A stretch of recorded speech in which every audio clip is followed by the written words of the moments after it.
பெரிதான கிருபையினால ஆண்டவரும் ஆவியானவரும் என்னுடைய மனசில் அவ்வப்போது ஆவியானவர் வார்த்தை வார்த்தை என்கிற ஒரு தலைப்பு மட்டுமல்ல, வார்த்தை என்பது வேதத்திலே பைபிளில் நிறைய இடங்களில் இந்த வார்த்தை என்று வந்திருக்கு. அதாவது ஆண்டவருடைய வார்த்தை. இந்த வார்த்தை என்பது ஆண்டவருடைய வார்த்தை மட்டுமல்ல, மனுஷனுடைய வார்த்தையும் உள்ளடக்கியது தான். என்னது? நாம பேசுகிற வார்த்தை. நான் சொல்வது, நாம என்ன பேசுகிறோம், நம்முடைய வாயிலிருந்து என்ன வார்த்தை வருகிறது, இதன் பொருட்டுத்தான் உங்களுடைய வாழ்க்கை நிர்ணயிக்கப்படுகிறது என்பதை நான் ஆதியிலே ஆரம்பத்திலே நான் சொல்லிவிட்டேன். மரணமும் ஜீவனும் நாவின் அதிகாரத்தில் இருக்குது. அப்ப நீங்க சாகிறதும் நீங்க பிழைக்கிறதும் உங்க வாயிலின் வார்த்தையில தான் இருக்கிறது என்பதுதான் அதுக்கு அர்த்தம். புரியுதுங்களா? அப்ப நாம பேசுகிற வார்த்தைகளிலும் ஒரு கவனம் இருக்க வேண்டும் என்று நான் கடந்த சில வாரங்களாகவே சொல்லியாச்சு. அப்ப ஆண்டவருடைய வாயிலிருந்து வருகிற வார்த்தையினாலே நமக்கு கிடைக்கிற நன்மைகளையும் பலனையும் நான் உங்களுக்கு சொல்லிக் கொண்டு வருகிறேன், தொடர்ந்து சொல்லிக் கொண்டு வருகிறேன். இன்றைக்கும் அதனுடைய தொடர்ச்சி என்று எடுத்துக்கொள்ளலாம். அப்படி சொல்லும் பொழுது என்னுடைய மனசுல ஆண்டவர் எனக்கு கொடுத்த ஒரு சிந்தனை, ஒரு பாரம், ஒரு உணர்வு என்று சொல்லலாம். என்ன உணர்வு என்றால், எனக்கு 2-3 நாட்களாகவே சொல்லுவாங்களே ஒரு அதே சிந்தனையா இருக்கின்றது. அதுதாங்க செய்தி. நான் யோசிப்பேன், எனக்கு உண்மையா சொல்றேன், இன்றைக்கு செய்தி கொடுப்பதற்கு 2-3 வாரங்களுக்கு முன்பதாகவே குறிப்புகள் ஆயத்தமாகி காத்து கிடக்கிறது. நான் ஒரு வாரம் பிரசங்க பற்றி சொன்னேன், மீதி குறிப்புகளை தொடர்ந்து அடுத்த வாரம் சொல்றேன்னு சொல்லி 2 வாரம் ஆச்சு, நான் இன்னும் சொல்லலை. அது எப்படி அது இன்னும் பெண்டிங்கில் இருக்குது. ஆனால் சொல்லுவேன், நிச்சயமா சொல்லுவேன், அதுக்காக இல்லாமல் இல்லை. அப்போ ஆண்டவர் எனக்கு உணர்த்துற காரியத்தை நான் சொல்றேன். ஆவியானவர் எனக்கு என்ன உணர்த்துறாருன்னா, அது இருக்கட்டும், இதை பத்தி சொல்லு, இதை சொல்லு. அப்போ அந்த மாதிரி சொல்லணும் என்று தூண்டப்படும் பொழுதுதான் நான் இந்த வார்த்தைகளை உங்களுக்கு கொண்டு வருகிறேன். அப்படி ஒரு தூண்டுதல் இல்லாமல் என்னால் பேசவே முடியாது. அது முதல்ல புரிஞ்சுங்க. அப்படி ஒரு வார்த்தை என்னால் இங்கே கொடுக்கவும் முடியாது. அப்போ இன்றைக்கு என்ன வார்த்தையை ஆண்டவர் உங்களுக்கு சொல்லும்படியாக எனக்கு உணர்த்தினார் என்று சொல்லி நீங்கள் கேட்டீங்கன்னா, என் மனதில் வந்த ஆவியானவர் எனக்கு உணர்த்தது நான் சொல்றேன். நல்லது செய்கிற நல்லவங்க எல்லாம் ஏன் கஷ்டப்படுறாங்க? நல்லவங்களா இருக்கிறவங்களுக்கெல்லாம் ஏன் தான் தெரியல, அவங்களுக்கு தான் தொடர்ந்து கஷ்டத்தின் மேல கஷ்டம் வந்துகிட்டே இருக்குது. நல்லவங்களுக்கு, நல்லது செய்யறவங்களுக்கு ஏன் திரும்ப திரும்ப மீண்டும் மீண்டும் சோதனை வருது? நல்லவர்களை ஏன் இந்த கடவுள், அந்த ஆண்டவர் தெய்வம் ஏன் நல்லவங்களை போய் ஆண்டவர் சோதிக்கிறதா சொல்றாங்களே? நல்லது செய்யறவங்களுக்கு தான் நஷ்டம் வருது, கஷ்டம் வருது, துன்பம் வருது, பாடு வருது. இதெல்லாம் ஏன் வருது? இந்த மாதிரி கேள்வி எனக்கு, உங்களுக்கு யாருக்காயிலும் இது வரைக்கும் என் மனசுல துளி கூட வந்ததே இல்லைன்னு சொல்றவங்க கை வைத்துங்க. நான் சொல்ற கேள்வி புரிஞ்சுக்கிட்டு கை வைத்துங்க. இது போல நான் நினைச்சதே இல்லைங்க. எனக்குமே நான் அது மாதிரிலாம் நீங்க சொல்ற மாதிரிலாம் எனக்கு நான் எல்லாம் கேள்வி கேட்டதும் கிடையாது, என் மனசுல அந்த எண்ணம் வந்ததும் கிடையாது. அப்படின்னு யாராவது இருந்தீங்கன்னா கையை உயர்த்தலாம், அவங்களுக்கு நான் பரிசு கொடுக்குறேன். யாருமே இல்லையா? ஏங்க நிஜமா நான் பரிசு தரேங்க, பணம் தரேங்க. நான் பணத்துக்காக சொல்லலை. அப்படி இருந்தீங்கன்னா சொல்லுங்க, காசுக்காக கை தூக்க சொல்லலை உங்களை.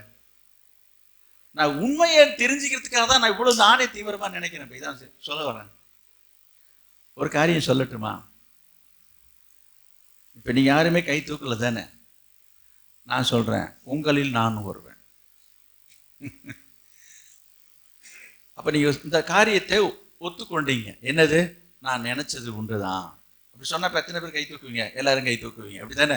ஐயோ, இந்த மாதிரி கேள்வி எப்போ அடிக்கடி என் மனசுல வருங்க. எப்ப பார்த்தாலும் இந்த கேள்வி நினைச்சது உண்டுதாங்க. இதெல்லாம் நம்ம கேட்கக்கூடாது, கேட்டா தெய்வ குத்தமாயிடுமே, கடவுள் குத்தமாயிடுன்னு சொல்லி நான் மனசுக்குள்ளரே வச்சுட்டு இருந்தாங்க. அப்படி சொல்றீங்களா? அப்படி உண்டு தானே?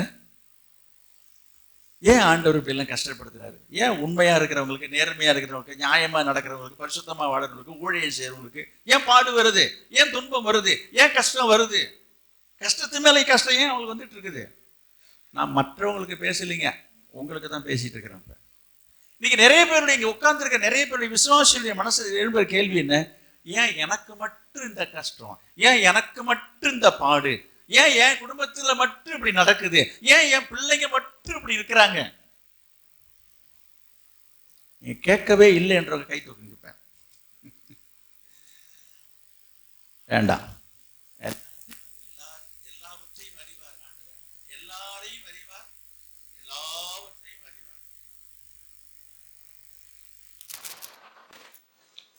ஆண்டவர் எல்லாரையும் அறிவார், எல்லாவற்றையும் அறிவார். புரியுதா? இங்க வந்திருக்கிற உங்களை எல்லாரையும் ஆண்டவர் தெரிஞ்சு புரிஞ்சு வச்சிருக்கிறார். உங்க மனசுக்குள்ளே என்ன இருக்கிறது என்பதையும் ஆண்டவர் தெரிஞ்சு வச்சிருக்கிறார். அதனால்தான் இன்றைக்கு ஆண்டவர் உங்களோடு பேசி கொண்டிருக்கிறார். என்ன பேசுகிறாரு? நம்ம அப்படி கேட்கிறோம். அடுத்தது கவனிங்க. சரி, இது ஒரு பக்கம் இருக்கட்டும். கெட்டது செய்கிறவன் நல்லதே செய்யறது கிடையாது, கடவுளே வணங்குறது கிடையாது, கடவுளே இல்லைன்னு சொல்றான். நாங்களாவது தட்டு தடுமாறி தப்பி தவறி ஏதோ ஞாயிற்றுக்கிழமையில் ஏதோ 10 மணிக்கு 11 மணிக்கு 12 மணிக்காவது உழுந்துடுறோம். கவனிங்க, எப்படி உழுந்துடுறோம்? ஏன்னா இவங்க நேரத்துக்கு வரதில்லை. எப்படியாவது உழுந்துடுறோம். ஆண்டவர்கிட்ட இந்த வாசனையே இல்லாம எனக்கு என்னான்னு போயிட்டு இருக்கிறான். அவன் நல்லா இருக்கிறான். கவனிங்க, எப்படி எப்படி எப்படி அவன் நல்லா இருக்கிறான். அவனுக்கு எல்லாமே நல்லது நடக்குது, எல்லாம் நல்லதாவே நடக்குது. பட்டக்காலே படுமா கெட்டக்கூடிய கெடுன்னு சொல்றது மாதிரி எனக்கு தாங்க இப்படி நடக்குது. எத்தனை பேர் சொல்லிட்டு இருக்கீங்க? எத்தனை பேர் மனசுல இந்த கேள்விகள் வந்தது உண்டு? எத்தனை பேருக்கு இந்த நிலைமைகள் சூழ்நிலைகள் கடந்து போய் கொண்டிருக்கீங்க? ஒருவேளை இந்த சூழ்நிலையை நீங்கள் சந்திக்காவிட்டாலும் உங்களை சார்ந்தவர்கள், உங்களை சுற்றி இருக்கிறவர்கள், உங்கள் பக்கத்தில் உள்ளவர்கள், உங்களுடைய அருகாமையில் உள்ளவருக்கு இது நடக்கும் போது அவங்களை பார்க்கும் பொழுது உங்க மனசுல இந்த கேள்வி எழும்புது. நல்ல ஜெபம் பண்ணுவாரு, நல்ல ஊழியத்தை செய்வாரு, நல்ல விசுவாசியாச்சு, நல்ல மனுஷனாச்சு, ஐயோ பாவம், ஏன் அவருக்கு இந்த மாதிரி கஷ்டம் தெரியலையே? பாவங்க, அவங்க குடும்பத்துல தாங்க இப்படி நடந்து போச்சுங்க, அவங்க பிள்ளைக்கு தாங்க இப்படி ஆயிடுச்சுங்க என்று சொல்லி எத்தனை குடும்பத்தை, எத்தனை நபரை பார்த்து நீங்க பரிதாபப்பட்டு இருக்கீங்க. ஆமாங்க ஆமாங்க. இந்த கேள்விக்கெல்லாம் பதில் கிடைக்கவில்லை தானே? உங்களுக்கு பதில் தெரிஞ்சா சொல்லலாம். இந்த மாதிரி கேள்வி எனக்கு ரொம்ப நாளா எனக்கும் வந்துக்கிட்டே இருந்துச்சு. இந்த மாதிரி கேள்வி நானும் பல தடவை கேட்டிருக்கிறேன். திடீரென்று நேற்று 2 நாட்களாகவே இந்த சிந்தனை ஓடுதுங்க. இதை தான் ஆவியானவர் சொல்ல. நான் கேட்டேன், கேள்வி கரெக்டு, கேள்விக்கு பதில் வேணுமே, சொல்லுங்க. இப்போ நீங்கள் என்ன பதில் சொல்ல போறீங்கன்னு தெரியல. உங்களுக்கு கேட்டால் நீங்கள் என்ன பதில் சொல்லுவீங்க? நான் யோசித்தேன், இந்த கேள்விக்கு வந்துடுச்சு, இந்த கேள்விக்கு பதில் என்ன பதில் சொல்லுவீங்க? உங்களை யாராவது பார்த்து கேட்டான் யோசிச்சு பாருங்க. நான் கேட்டேன், ஆண்டவர் தான் இதுக்கு பதில் சொல்லணும். அப்போ ஆண்டவரிடத்திலிருந்து நான் பதிலை பெற்றுதான் உங்களுக்கு இப்போது நான் சொல்ல வருகிறேன். இதுதான் இன்றைய செய்தியும் கூட. அப்ப ஆண்டவர் என்ன சொல்றாரு? ஆண்டவர் என்ன சொல்லியிருக்கிறாரு பார்க்கலாம். மத்தேயு எழுதின சுவிசேஷம் 5ஆம் அதிகாரம். மத்தேயு எழுதின சுவிசேஷம் 5ஆம் அதிகாரம்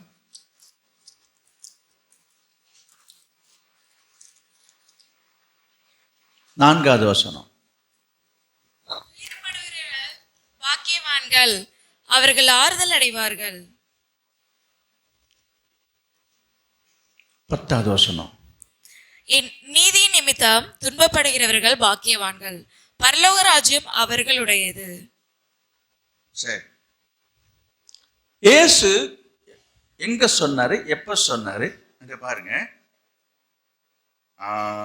2வது வசனத்தை பாருங்க. அப்பொழுது அவர் தமது வாயை திறந்து அங்க பாருங்க, இயேசு அவருடைய வாயை திறந்து அவர்களுக்கு உபதேசித்து சொன்னது என்னவென்றால், எல்லாத்தையும் நம்ம படிக்கல, நேரம் இல்லாதனால நமக்கு வேண்டியதை மட்டும் நம்ம எடுத்துப்போம். அவர் வாயை திறந்து சொன்ன வார்த்தை, துயரப்படுகிறவர்கள் பாக்கியவான்கள், அவர்கள் ஆறுதல் அடைவார்கள்.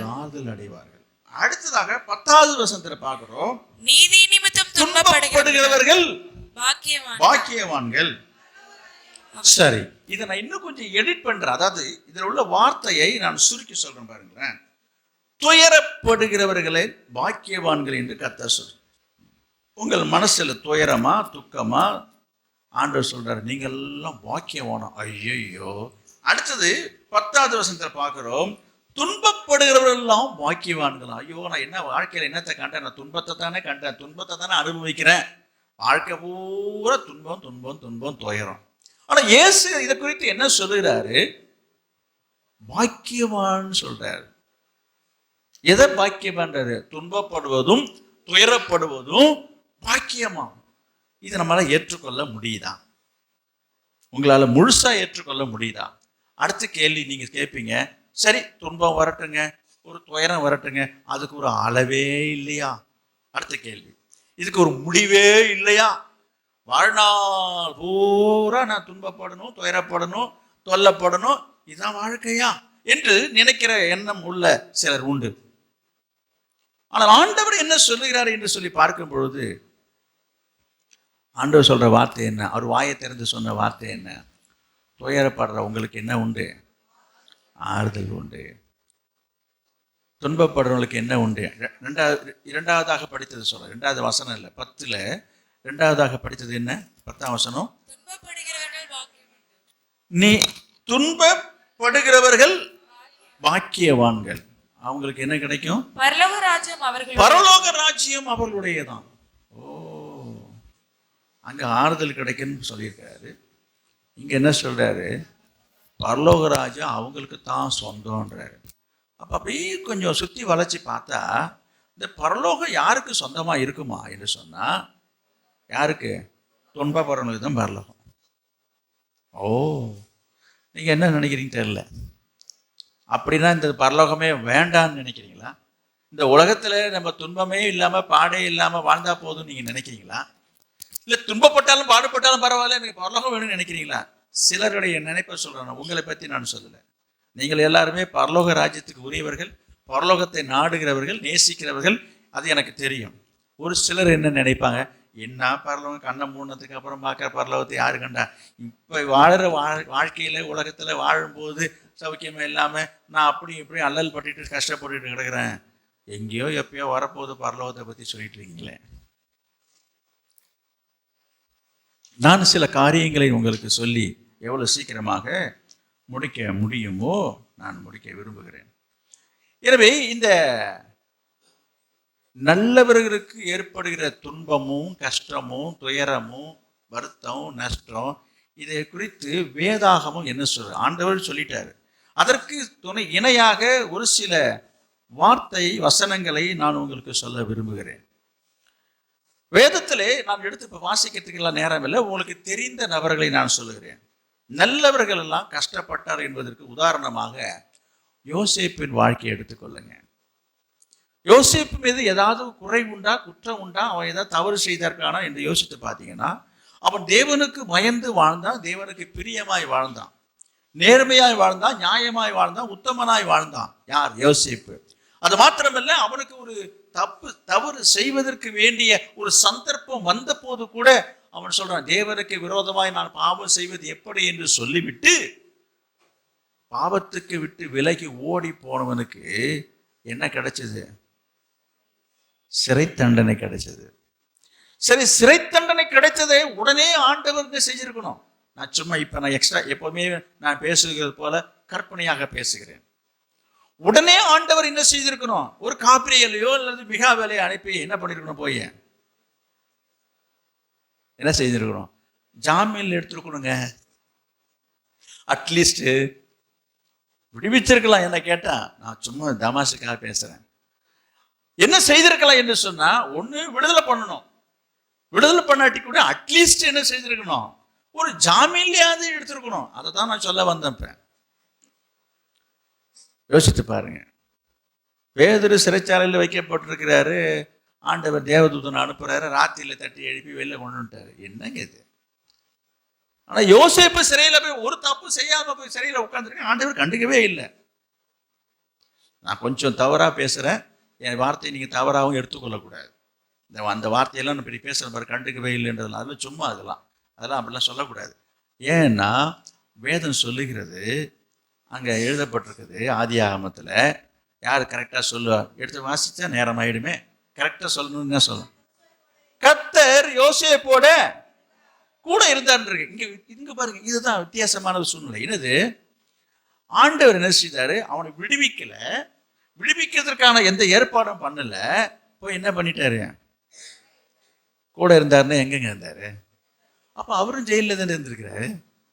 நம்ம முதல்ல சொல்லும் போது நினைச்சிங்க, ஆமா ஆமா இல்ல, யோசிப்பு ஆண்டவர் கண்டுக்காம விட்டாரு தான். ஆமா, சரி, விடுதலையும் பண்ணல, பத்தியா பேதுருவை விடுதலையாச்சும் அப்படிலாம் நீங்க யோசிச்சிருப்பீங்க. இங்க பாருங்க, எங்கேயுமே ஆண்டவர் யார் கூட இருந்ததாக சொல்லப்படல. இங்க எழுதியிருக்குது, கர்த்தர் சிறைச்சாலையில யோசேப்பு கூடவே இருந்தார் போட்டிருக்குது. இது நமக்கு ஒரு வித்தியாசத்தை ஏற்படுத்து. என்ன வித்தியாசம் அது? ஏங்க, அவனை விடுதலை பண்ணாம அவன் கூட போய் உட்காந்துருக்காரு. இதுக்கு அப்படிலாம் ஒரு கேள்வி எழும்புதா இல்லைங்களா? யோசிச்சு பாருங்க. அப்ப தேவன் எல்லாவற்றையும் நன்மையாக மாற பண்ணுகிறவர், முடிய பண்ணுகிறவர். ஒரு நன்மையை செய்வதற்காக ஒரு சில சூழ்நிலையை அனுமதிக்கிறவராக இருக்கிறார். அதெல்லாம் நிறைய காரியம் இருக்கு, அதில் சொல்லிட்டே போகலாம். நான் சொல்ல வந்தது, நேர்மையாய் நடந்தவர்கள், உண்மையாய் நடந்தவர்களும் பாடு, துன்பம், நிந்தை, அவமானத்துக்குள்ளாக கடந்து போனதை நான் உங்களுக்கு சுட்டி காட்டுகிறேன். அடுத்ததாக யோபு. யோபுவை பற்றி தெரியாதவன் யாருமே கிடையாது. யோபுனாலே உங்களுக்கு தெரிஞ்சிடும். எல்லாவற்றையும் ஒரே நாளில் இழந்தவன். ஆடு, மாடு, ஒட்டகம், கழுதை, எருது, இது கூட பரவாயில்லைங்க, ஆடு மாடு போனா போதுன்னுலாம். 10 பிள்ளைங்க, 10 பிள்ளைங்க ஒரே நாள்ல ஒரே நேரத்துல மறிச்சிட்டாங்க. எப்படிங்க இருக்கும் மனசு? வேதம் சொல்லுகிறது, இவ்வளவு பெரிய பாடு துன்பத்துக்குள்ள போயும் அவன் பாவம் செய்யவில்லை என்று எழுதியிருக்கிறது. நான் சொல்ல வந்த விஷயம் என்னன்னா, நல்லவங்களுக்கு ஏங்க இந்த மாதிரிலாம் கஷ்டம் வருது? யோபுவை குறித்து ஆண்டவர் சாட்சி கொடுக்கிறார். அவன் உத்தமனும் சன்மார்க்கனும், தெய்வத்துக்கு பயப்படுகிறார், அவனை போல பூமியில யாருமே இல்லைன்றா. அப்பேற்பட்ட ஒரு மனுஷனுக்கு குடும்பத்தில் பேர் நடக்கலாமா? நீங்க தான் கொஞ்சம் சொல்லணும். இதுக்கெல்லாம் யோசித்து பாருங்க. இப்படி நான் வரிசைப்படுத்தி கொண்டே வரலாம். தாவீதுடைய வாழ்க்கைக்கு நான் வருகிறேன். தாவீதுடைய வாழ்க்கையை பற்றி நிறைய பேருக்கு தெரியும். சின்ன வயதிலிருந்து தேவனுக்கு பயந்தவன், தேவனுக்கு பிரியமானவன். அப்படி இருக்கும் பொழுது அவன் பட்ட பாடு, கஷ்டம் கொஞ்சம் நஞ்சம் அல்ல. அதுதான் நிறைய பேருக்கு சங்கீதம் தான் நிறைய பேருக்கு பிடிக்குது. பைபிள் படிக்கணும்னா நிறைய பேர் சங்கீதம் தான் படிக்கிறாங்க. ஏன் நிறைய பேருக்கு சங்கீதம் பிடிக்குதுன்னா, தாவீதுடைய வாழ்க்கை அனுபவங்கள் எல்லாம் சங்கீதத்தில் இருக்கிறது. நான் சொல்ல வந்த விஷயம் என்ன, அவன் பட்ட பாடுகள், அவன் பட்ட துன்பங்கள், அவன் பட்ட கஷ்டங்கள், இப்படி நிறைய சொல்லிக்கிட்டே போகலாம் வேதத்தில், இல்லையா? இப்படி நான் எடுத்துக்காட்டாக, உதாரணமாக நான் சொன்னேன். அப்போ நான் கடவுளை தெய்வத்தை வணங்கினவர்கள் நான் சொல்கிறேன். கடவுள் மீது பற்றுதலாக இருந்தவர்கள், பிரியமாக இருந்தவர்கள், பக்தியாக இருந்தவர்கள் வாழ்க்கையிலே, நேர்மையாக இருந்தவர்கள் வாழ்க்கையிலே என்ன நடந்தது நம்ம பார்க்குறோம். நல்லதாக நடந்துச்சு. நிறைய துன்பத்தையும் பாடுகளையும் கஷ்டத்தை தான் அவங்க அனுபவிச்சிருக்காங்க, இல்லையா? ஏன்? இந்த கேள்விக்கு என்ன பதில் சொல்ல முடியும்? இது பழைய ஏற்பாட்டில் முடிஞ்சு போச்சுங்க. இதெல்லாம் ஒரு பக்கம் இருக்கட்டும். அடுத்ததாக நான் ஒரு காரியத்தை சொல்கிறேன். புதிய ஏற்பாட்டில் ஒரு காரியத்தை சொல்கிறேன். யோவான் எழுதின சுவிசேஷம் 11ஆம் அதிகாரம் 5வது வசனம். யோவான் 11:5. இயேசு மார்த்தாளிடத்திலும் அவளுடைய சகோதரியிடத்திலும் லாசருவினிடத்திலும் அன்பாய் இருந்தார். கவனிங்க, நிறைய பேருக்கு வேதத்தை படித்தவருக்கு நன்றாக தெரியும், படிக்காத ஒரு சிலருக்கு இந்த சம்பவம் ஞாபகத்துக்கு வரும். என்னன்னா, இந்த லாசரு என்கிற ஒரு பேர் உள்ள மனுஷனை மரித்து போன பிற்பாடு, அடக்கம் பண்ணிட்டு பிற்பாடு 4 நாள் கழிச்சு இயேசுனார் உயிரோடு எழுப்பினார் என்ற சம்பவத்தை ஒரு வேளை படிக்க சொல்லி கேட்க சொல்லி ஒரு சிலர் நீங்கள் கேட்டிருக்கலாம். படித்தவர்களுக்கு இந்த சம்பவம் நன்றாகவே தெரியும். லாசருவை ஆண்டவர் உயிரோடு எழுப்பினது 4 நாள் கழிச்சு. சரி, இப்போ நான் அந்த குடும்பத்துக்கு நான் வருகிறேன். என்னது, அந்த குடும்பத்தை பற்றி இங்கே கொடுக்கப்பட்டிருக்கிற ஒரு முகவுரை என்ன என்று சொல்லி பார்க்கும் பொழுது, அந்த குடும்பத்தில் யாரெல்லாம் இருந்தாங்க? மார்த்தாள், மரியாள், லாசர், 3 பேர் இருந்தாங்க. மார்த்தாள், மரியாள் 2 பேரும் யாரு? அக்கா தங்கச்சி. இப்போ லாசர் யாரு? சகோதரன். ஆக மொத்தம் 3 பேர். இப்போ அவங்க அப்பா எங்க, அவங்க அம்மா எங்க? இல்லை. முடிஞ்சிச்சா? சரி. இப்போ 3 இருக்கிற ஒரு குடும்பம். இந்த குடும்பத்தின் மீது ஆண்டவர் எப்படி இருந்ததாக இங்க எழுதியிருக்கிறது? யார் இடத்துல அன்பா இருந்தாங்க? அங்கதான். இதான் ட்விஸ்ட் பண்றது. ஏங்க, எல்லா இடத்துலையும் அங்க பாருங்க என்ன போட்டிருக்கு. 5வது வசனத்தை திரும்ப படித்து கவனிச்சு பாருங்க. நான் படிக்கும் பொழுது அல்லது சொல்லும் போது பைபிள் எடுத்து நீங்கள் பார்த்தாதாங்க இதெல்லாம் புரியும். இயேசு மார்த்தாளிடத்திலும் இயேசு மார்த்தாளிடத்திலும் அவளுடைய சகோதரின் இடத்திலும் அவளுடைய சகோதரியினுடைய இடத்திலும் லாசருவின் இடத்திலும் லாசருவின் இடத்திலும் அன்பாயிருந்தார். என்னங்க இது? இது எனக்கு ரொம்ப விசித்திரம். என்ன சொல்ல வருகிறேன், தனித்தனியாக ஒவ்வொருத்தருடைய பேரை எழுதி ஒவ்வொருத்தருட்டையும் அன்பா இருந்தேன்னு சொல்றாரு. ஒட்டு மொத்தமா அப்படி சொல்றாங்க. அந்த மாதிரி சொல்லாம நான் எல்லாத்தையும் அன்பா இருக்குன்னு சொல்லாம இங்க பாருப்பா பிரிச்சு சொல்றாரு. இப்ப இது இந்த வார்த்தையை நீங்க சிந்திச்சு பார்க்கணும். இங்க பாரு, இல்ல இப்ப கூட சிலர் நினைச்சிடுவாங்க, நீங்க நினைக்க மாட்டீங்க. நினைச்சா ஆமா அவருக்கு எப்பயுமே லாசருன்னா தான் ரொம்ப இஷ்டம், எப்ப பார்த்தாலும் வந்தவனே லாசருன்னு கூப்பிடுவாரு. அப்படி சொல்லிடக்கூடாது யாரும். இப்படி நீங்க சொல்றது உண்டுதான். உங்க குடும்பத்துல பாத்தீங்கன்னா எப்ப வந்தாலும் அந்த அவனை தாங்க கூப்பிடுவாங்க, சாமுன்னு அவனை தாங்க சொல்லுவாங்க. சொல்லுவீங்கல்ல, வந்தாலே அவங்க தாங்க முதல்ல கூப்பிடுவாங்க. இப்படிலாம் உங்க குடும்பத்துல யாராவது அன்பா இருக்கிற போது நீங்க அப்படி சொல்றது உண்டு தானே. ஆனா இயேசு 3 பேர் இடத்துலயும் அன்பா இருந்தார் இல்லையா? இங்க எழுதியிருக்குது 3 பேர் இடத்துலயும் பேரை குறிப்பிட்டு எல்லாரிடத்திலும் ஒரே விதமாக அன்பா இருந்திருக்கிறார். இந்த குடும்பத்தை பற்றி யாருக்கா தெரியுமா உங்களுக்கு? பேரை தெரியும். அக்கா தங்கச்சி 2 பேரும், மார்த்தாள் மரியாள் என்பதும் அக்கா, தங்கச்சி, தம்பி. வருஷ பிரகாரம் எழுதியிருக்கிறது பார்க்கும்போது இவங்க 2 சகோதரிக்கும் தம்பியாக தான் இந்த லாசர் இருந்திருக்கிறான். அதனால தான் கடைசியாக அந்த பேர் சொல்லப்பட்டிருக்குது லாசர். சரி, போகட்டும். இந்த குடும்பத்தை பற்றி வேறு ஏதாவது விவரங்கள் உங்களுக்கு தெரியுமா? யாருக்காவது தெரிஞ்சா சொல்லலாம். இந்த குடும்பத்தை பற்றி உங்களுக்கு வேதத்தை படித்ததிலிருந்து கேள்விப்பட்டதிலிருந்து வேறு ஏதாயிலும் விவரம் தெரிந்திருந்தால் நீங்கள் இப்போது சொல்லலாம். யார் என்ன சொல்றாங்க? இல்லையா?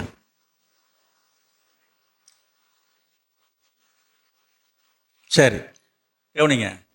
ஆண்டவர் இயேசு இந்த உலகத்தில் வாழ்ந்த போது எத்தனையோ வீட்டுக்கு போனாரு, யாரார்கிட்டையும் பேசினாரு, யாரார்கிட்டையும் பழகினாரு, யார்கிட்டலாம் அன்பா இருந்தாங்கன்னு எழுதியிருக்குது. யோவான்கிட்ட கூட அன்பா இருந்தாருன்னு எழுதியிருக்குது. அவன் தன் மார்பலை சாய்ந்திருந்ததா சொல்லப்பட்டிருக்குது. இது போல் நிறைய பேர்ட்டு ஒரு அன்பா இருந்திருக்கிறாரு, இல்லைன்னு நான் சொல்ல முடியாது, நீங்கள் மறுக்க முடியாது இல்லைங்களா? அப்படி இருக்கும் பொழுது கவனிங்க, இந்த 3 பேரிடத்துலையும் அன்பா இருந்திருக்கிறார் என்பதும் இன்னும் பெரிய வித்தியாசத்தை நான் வித்தியாசப்படுத்த வரல. இப்போ நான் நிறைய பேர்ட்டு அன்பா இருந்திருக்கிறார் இல்லையா? நிறைய பேர்ட்டு அன்பா இருந்திருக்கிறார், இவங்கள்ட்டையும் அன்பா தான் இருந்திருக்கிறார். ஆனால் இந்த இடத்துல நான் உங்களுக்கு என்ன சொல்ல வந்தேன்னா, நீங்க சிந்திக்கல. இதை இந்த 3 பேரும் யாருன்னு சொன்னேன்? மார்த்தாள், மரியாள், லாசர். அக்கா, தங்கச்சி, அதுக்கப்புறம் தம்பி. 3 பேர் தானே. அப்பா இல்லை, அம்மா இல்லை. சரி தானே? எல்லாம் ஓகே. சரிங்க. இப்போ என்ன சொல்ல வரேன்னா, இந்த மார்த்தாளுடைய புருஷன் எங்கே? மரியாளுடைய புருஷன் எங்கே? லாசருடைய மனைவி எங்கே? இந்த கேள்விக்கு நீங்க தான் பதில் சொல்லணும். என்ன சொல்ல போறீங்க பார்ப்போம். தெரியல, என்ன சொல்லுவீங்க நீங்க? தெரியலையா? என்ன பதில்? உங்க பதில் புரியல. என்ன சொல்றீங்க? நீங்க இது வரைக்கும் நினைச்சே பார்க்கல. என்னது? அதை தாங்க சொல்ல வந்தப்ப நான். கவனிங்க, கல்யாணம் இதுலேருந்து நமக்கு என்ன தெரியுது? அவங்களுக்கு கல்யாணம் ஆகலைன்னு தெரியுதுங்க. நான் சின்ன பிள்ளையா எல்லாம் வேற சப்பிட்டு இருக்கான். எல்லாம் கல்யாண வயசான பிள்ளைங்க. பார்த்துங்க, ஒரு குடும்பத்தில் 2 பொண்ணுங்க, ஒரு பையன். ஏசுநாதர் இத்தனைக்கும் அந்த வீட்டில் ரொம்ப நெருக்கம். வந்தா போனால் அவங்க வீட்டுக்கு தான் தங்கிறது, அங்கே தான் போகிறது, அவங்கள்ட்ட ரொம்ப ரொம்ப நெருக்கமாக இருக்கிறது. ஊரே சொல்லுதுங்க, இங்கே பைபிளில் எழுதியிருக்குது, ஊரே பேசிக்குது அவங்க இவங்கள்ட்ட எவ்வளோ அன்பாக இருந்தார் என்று சொல்லி. நான் சொல்ல வந்த விஷயம் என்ன தெரியுமா? ஏசுநாதர் ஒரு ஒரு குடும்பத்தார் மீது, அதுவும் மார்த்தாள், மரியாள், லாசர் எல்லார்கிட்டையும் அன்பாக இருந்தான்னு எழுதியிருக்குது. அந்த குடும்பத்துக்கு என்ன வந்துச்சு? அது யார் தலையை சொரிஞ்சிட்டு இருக்குது? கவனி, என்ன வந்துச்சு? வியாதி வந்துச்சு. அங்கே என்ன எழுதியிருக்குது? லாசரு வியாதிப்பட்டிருந்தான்னு எழுதியிருக்குது. ஆண்டவர் யார் மீது அதிகமாக அன்பா, பாசமா, நேசமா இருக்கிறாரோ அவங்களுக்கு என்ன வரும்? அதை தான் சொல்ல வந்தேன். கேட்குறாங்க சில பேர், நீ இயேசுவை கும்பிட்ற, உனக்கு எதுக்கு தலைவலி வருது? ஏன் உனக்கு வயிற்று வலி வருது? நீ எதுக்கு ஆஸ்பத்திரிக்கு போற? கேட்குறாங்க. நான் சொல்கிறேன், அதுதான் விவரம் தெரியாமல் கேட்டு கிடக்குது. உனக்கு குடும்ப விவரம் தெரியல. இல்லை, என்னை எல்லாரும் இப்படி கேட்குறாங்க, கேட்கட்டுமே. வராது யாரையா சொன்னது? இல்லை, வர்றது அதை சொல்லலை. நீ இயேசு மேலே இம்மா பாசமாக இருக்கிற, விசுவாசமாக இருக்கிற, பிரியமாக இருக்கிறிய, உனக்கு எதுக்கு இது மாதிரிலாம் வருதுன்னு கேட்குறாங்க. வேற என்ன கேட்கல. எப்படி எப்படி எப்படி ஓஹோ, அப்போ இயேசுநாதர் மேலே ரொம்ப பாசமும் விசுவாசமும் அன்பும் இருந்ததுனாக்கா வராதுன்னு யார் சொன்னது? இல்லை, அவங்க சொல்றதை நீ ஏன் கேட்டு இருக்கிற? இப்போ புரியுதா? இந்த விஷயத்தில் தான் இன்னைக்கு சில விசுவாசிகளுக்கு ஒரு தெளிவு இல்லைன்னு நான் சொல்ல வருகிறேன். இப்போ விளங்குதா? இதுல நமக்கு ஒரு தெளிவு வேண்டும் பிரியமானவர்களே. லாசருக்கு கல்யாணம் ஆகலை, சரி, அதாவது பரவாயில்ல, ஒரு ஆம்பளை பையன் இருந்துட்டு போட்டுங்க. 2 பொம்பளை பிள்ளைங்க, கல்யாணம் வயசாகி கல்யாணமே ஆகலை. ஏசுநாதருக்கு அதை பற்றி அக்கறையே கிடையாது. இல்லை, அப்படித்தானே இன்னைக்கு பேசுகிறாங்க சில பேர். வயசு ஆகிட்டே போகுதுங்க, ஊரில் கேட்குறாங்களே, ஊரில் பேசிக்கிறாங்களே, நீ இந்த ஆண்டவர்கிட்ட போனிய, ஏன் உனக்கு உன் பிள்ளைக்கு கல்யாணம் ஆகலன்னு இப்படி கேட்குறாங்க. இவங்க கேட்கலையாம். நீ எப்போ அவங்க கேட்குறாங்கன்னு கேட்டியா, நீ அதில் கேட்குறதுன்னு அர்த்தம். நீ ஒரு நல்ல சரியான விசுவாசம் இருந்தால் அங்கேயே நெத்தி அடி பதிலடி கொடுத்துட்டு நீ வந்துணும். இதை மூட்டை கட்டி தூக்கிட்டு வரதா என்ன அர்த்தம்னா, உன் உள்ளுக்குள்ளக்கு புழுங்கிட்டு கிடக்குன்னு அர்த்தம். போ, வேற ஒன்றும் இல்லை. நான் உங்களுக்கு குறை சொல்லலை, இதில் நீங்கள் தெளிவு இல்லாமல் இருக்கீங்க. நான் அதுக்கு தான் வசனத்தின் மூலமாக இந்த காரியத்தை கொண்டு வரேன். உங்களுக்குள்ள இந்த கேள்வி எழும்புது. நான் சொல்கிறேன், கேட்குறாங்க தான், மற்றவங்க கேட்பாங்க தான். புரியுங்களா? அப்போ என்ன செய்யணும்? நீங்கள் முதலாவது இதில் ஸ்திரப்படணும், பலப்படணும், இந்த சத்தியத்தை அறியணும், புரியணும். இயேசுவை ஏற்றுக்கொண்டதுனால, பின்பற்றுவதனால நமக்கு எந்த கஷ்டமும் இல்லை என்று யார் சொன்னான்? 2 தீமோத்தேயு 3ஆம் அதிகாரம் 12வது வசனத்தை எடுத்து படிச்சு பாருங்க சீக்கிரமா. 2 தீமோத்தேயு 3ஆம் அதிகாரம் 12வது வசனம் எடுத்தாச்சா? அன்றியும் கிறிஸ்து இயேசுவுக்குள் தேவபக்தியாய் நடக்க மனதாய் இருக்கிற யாவரும். யாரு யாரு யாரு யாரு யாரு தேவபக்தியாய் நடக்க, பக்தியாய் நடக்கிறதுக்கு மனதாய் இருக்கிற யாவரும், மனசுல நினைக்கிறவங்களுக்கு. நல்லா பாருங்க, நம்ம என்னமா பக்தியாக வாரம் வாரம் ஒழுங்கா நம்ம ஆலயத்துக்கு போகணும், ஆராதனைக்கு போகணும், ஜபம் பண்ணணும், பைபிள் படிக்கணும், ஊழியம் செய்யணும், அப்படிலாம் நம்ம நினைக்கிறோம் பாருங்க. பக்தியாய் நடக்க மனதாய் இருக்கிற யாவரும். யாருன்னு கேட்டேன். யாவரும் போட்டிருக்கு. யாவருன்னா யாரு? அரசன்லேருந்து ஆண்டி வரைன்னு சொல்றாங்களா, அதே போலதான். அது ஊழியக்காரனா இருந்தாலும் சரி, விசுவாசியா இருந்தாலும் சரி, பெரியவங்களா இருந்தாலும் சரி, சின்னவங்களா இருந்தாலும் சரி, தேவ பக்தியாய் நடக்கணும்னு நீங்க உன் மனசு வச்சுட்டீங்கன்னு சொன்னாலே யாவரும் துன்பப்படுவார்கள். ஐயோ, என்னங்க போட்டிருக்குது? துன்பப்படுவாங்க தானே போட்டிருக்குது. இது போல வசனத்தை படிக்கிறது கிடையாது, கேட்கறது கிடையாது, சிந்திக்கிறது கிடையாது, நினைக்கிறது கிடையாது. எப்ப பார்த்தாலும் இந்த 91ஆம் சங்கீதத்தை எடுத்து வச்சுக்க வேண்டியது, ஏதாவது ஆபத்துக்கு அவசரத்துக்கு. புரியுதா? உன் வலது பக்கத்தில் விழுந்தாலும் சரி, இடது பக்கத்தில் விழுந்தாலும் சரின்னு நீ இந்த பக்கத்தில் நீ விழுந்து கிடக்கிறே தெரில. வசனத்துக்கு சொல்ல வராங்க. வசனத்தை நான் எடுத்துக்கிறது தவறாக சொல்லலை. எப்போ பார்த்தாலும் அதை மாரியே எடுத்துக்க. இது மாரி ஒரு வசனம் இருக்குதுன்னு அதை படிக்கிறது கிடையாது, பார்க்கறது கிடையாது, சிந்திக்கிறது கிடையாது. இதெல்லாம் யாருக்கு எழுதி வச்சிருக்கிறது? இயேசு தெளிவா சொன்னார். வாயை திறந்து என்ன சொன்னாரு? துயரப்படுகிறவர்கள் பாக்கியவான்கள், இல்லையா? அதே போல துன்பப்படுகிறவர்களுக்கு பரலோக ராஜ்யம் உண்டான் இருக்குது. அதனால வாழ்க்கையில நமக்கு துன்பமும் உண்டு, துயரமும் உண்டு. இன்னொரு கேள்வி, இன்னும் பதில் சொல்ல உங்களுக்கு நீங்க கேட்டுட்டு இருக்கலாம். என்னது? சரிங்க, ஏதோ நாங்கள் படணும்னு இதுக்கு தலையெழுத்து போட்டிருக்கு. சரி, சில பேர் ஏதோ நான் இருந்துட்டு போகிறேன் போங்க, என்னமோ அதையும் இதையும் சொல்லிக்கலி நம்ம வாயை அடைக்கிறாரு இவர். எப்படி நான் வாயை அடைக்கிறேன்? என்னமோ ஒரு வசனத்தை எடுத்து அதையும் இதையும். அது சரிங்க. இந்த வாசனையே இல்லாத, என்ன வாசனை இல்லாத? கோயிலுக்கு போகிறது கிடையாது, ஒரு பைபிள் படிக்கிறது கிடையாது, ஆண்டவரை ஏற்றுக்கிறது கிடையாது, ரட்சிப்பு கிடையாது. சாமின்னா எழுதுறதுக்கு கிலோ என்ன விலைன்னு கேட்குறாங்க. கடவுளே இல்லைன்னு சொல்கிறோம். அவெல்லாம் நல்லா இருக்கிறாங்க. அடுத்த கேள்வி, இது கூட பரவாயில்லைங்க, நான் ஏசுனா இருக்காரு, ஏதாவது பட்டுட்டு போகிறேன், போ படணும்னு இருந்தால் பட்டுட்டு தானே போகணும், வர்றேன். சில பேருடைய கேள்வியை சொல்கிறேன், எண்ணங்கள். நான் அதை கூட தாங்கிக்கிறேங்க. இது தாங்க என்னால் தாங்க முடியல. எதை தாங்க முடியல? இப்போ எதங்க தாங்க முடியல? ஏங்க, கெட்டது செய்கிறவன் கவனிக்க, துன்மார்க்கன், தெய்வ பயம் இல்லாதவன் அவன் வாழ்ந்திருக்கிறதும் கொடுத்திருக்கிறதும் செழித்திருக்கிறதும் பார்க்க பார்க்க பார்க்க இங்க என்ன செய்யுதுங்க, இங்க பத்திக்கிட்டு எரியுது. அவன் நல்லா இருக்கானே, அவன்லாம் நல்லா தானே இருக்கிறான், அவன் குடும்பம் நல்லா இருக்குது, அவன் பிள்ளைங்க நல்லா இருக்குது, பாரு வாளாட்டம் நிற்கிறான், இப்படி நிற்கிறாங்கண்ணா அப்படி இருக்குது, ஐயோ நான் இந்த கடவுளை வணங்கி நான் இப்படி உட்காந்துருக்கேனே. புலம்புறீங்களா? இன்னைக்கு சில பேருக்கு இந்த புலம்பல் இருக்கிறது, விசுவாசிகளுக்கு. நான் இப்ப கை தூக்க சொல்ல மாட்டேன், நீங்க பயப்படாதீங்க.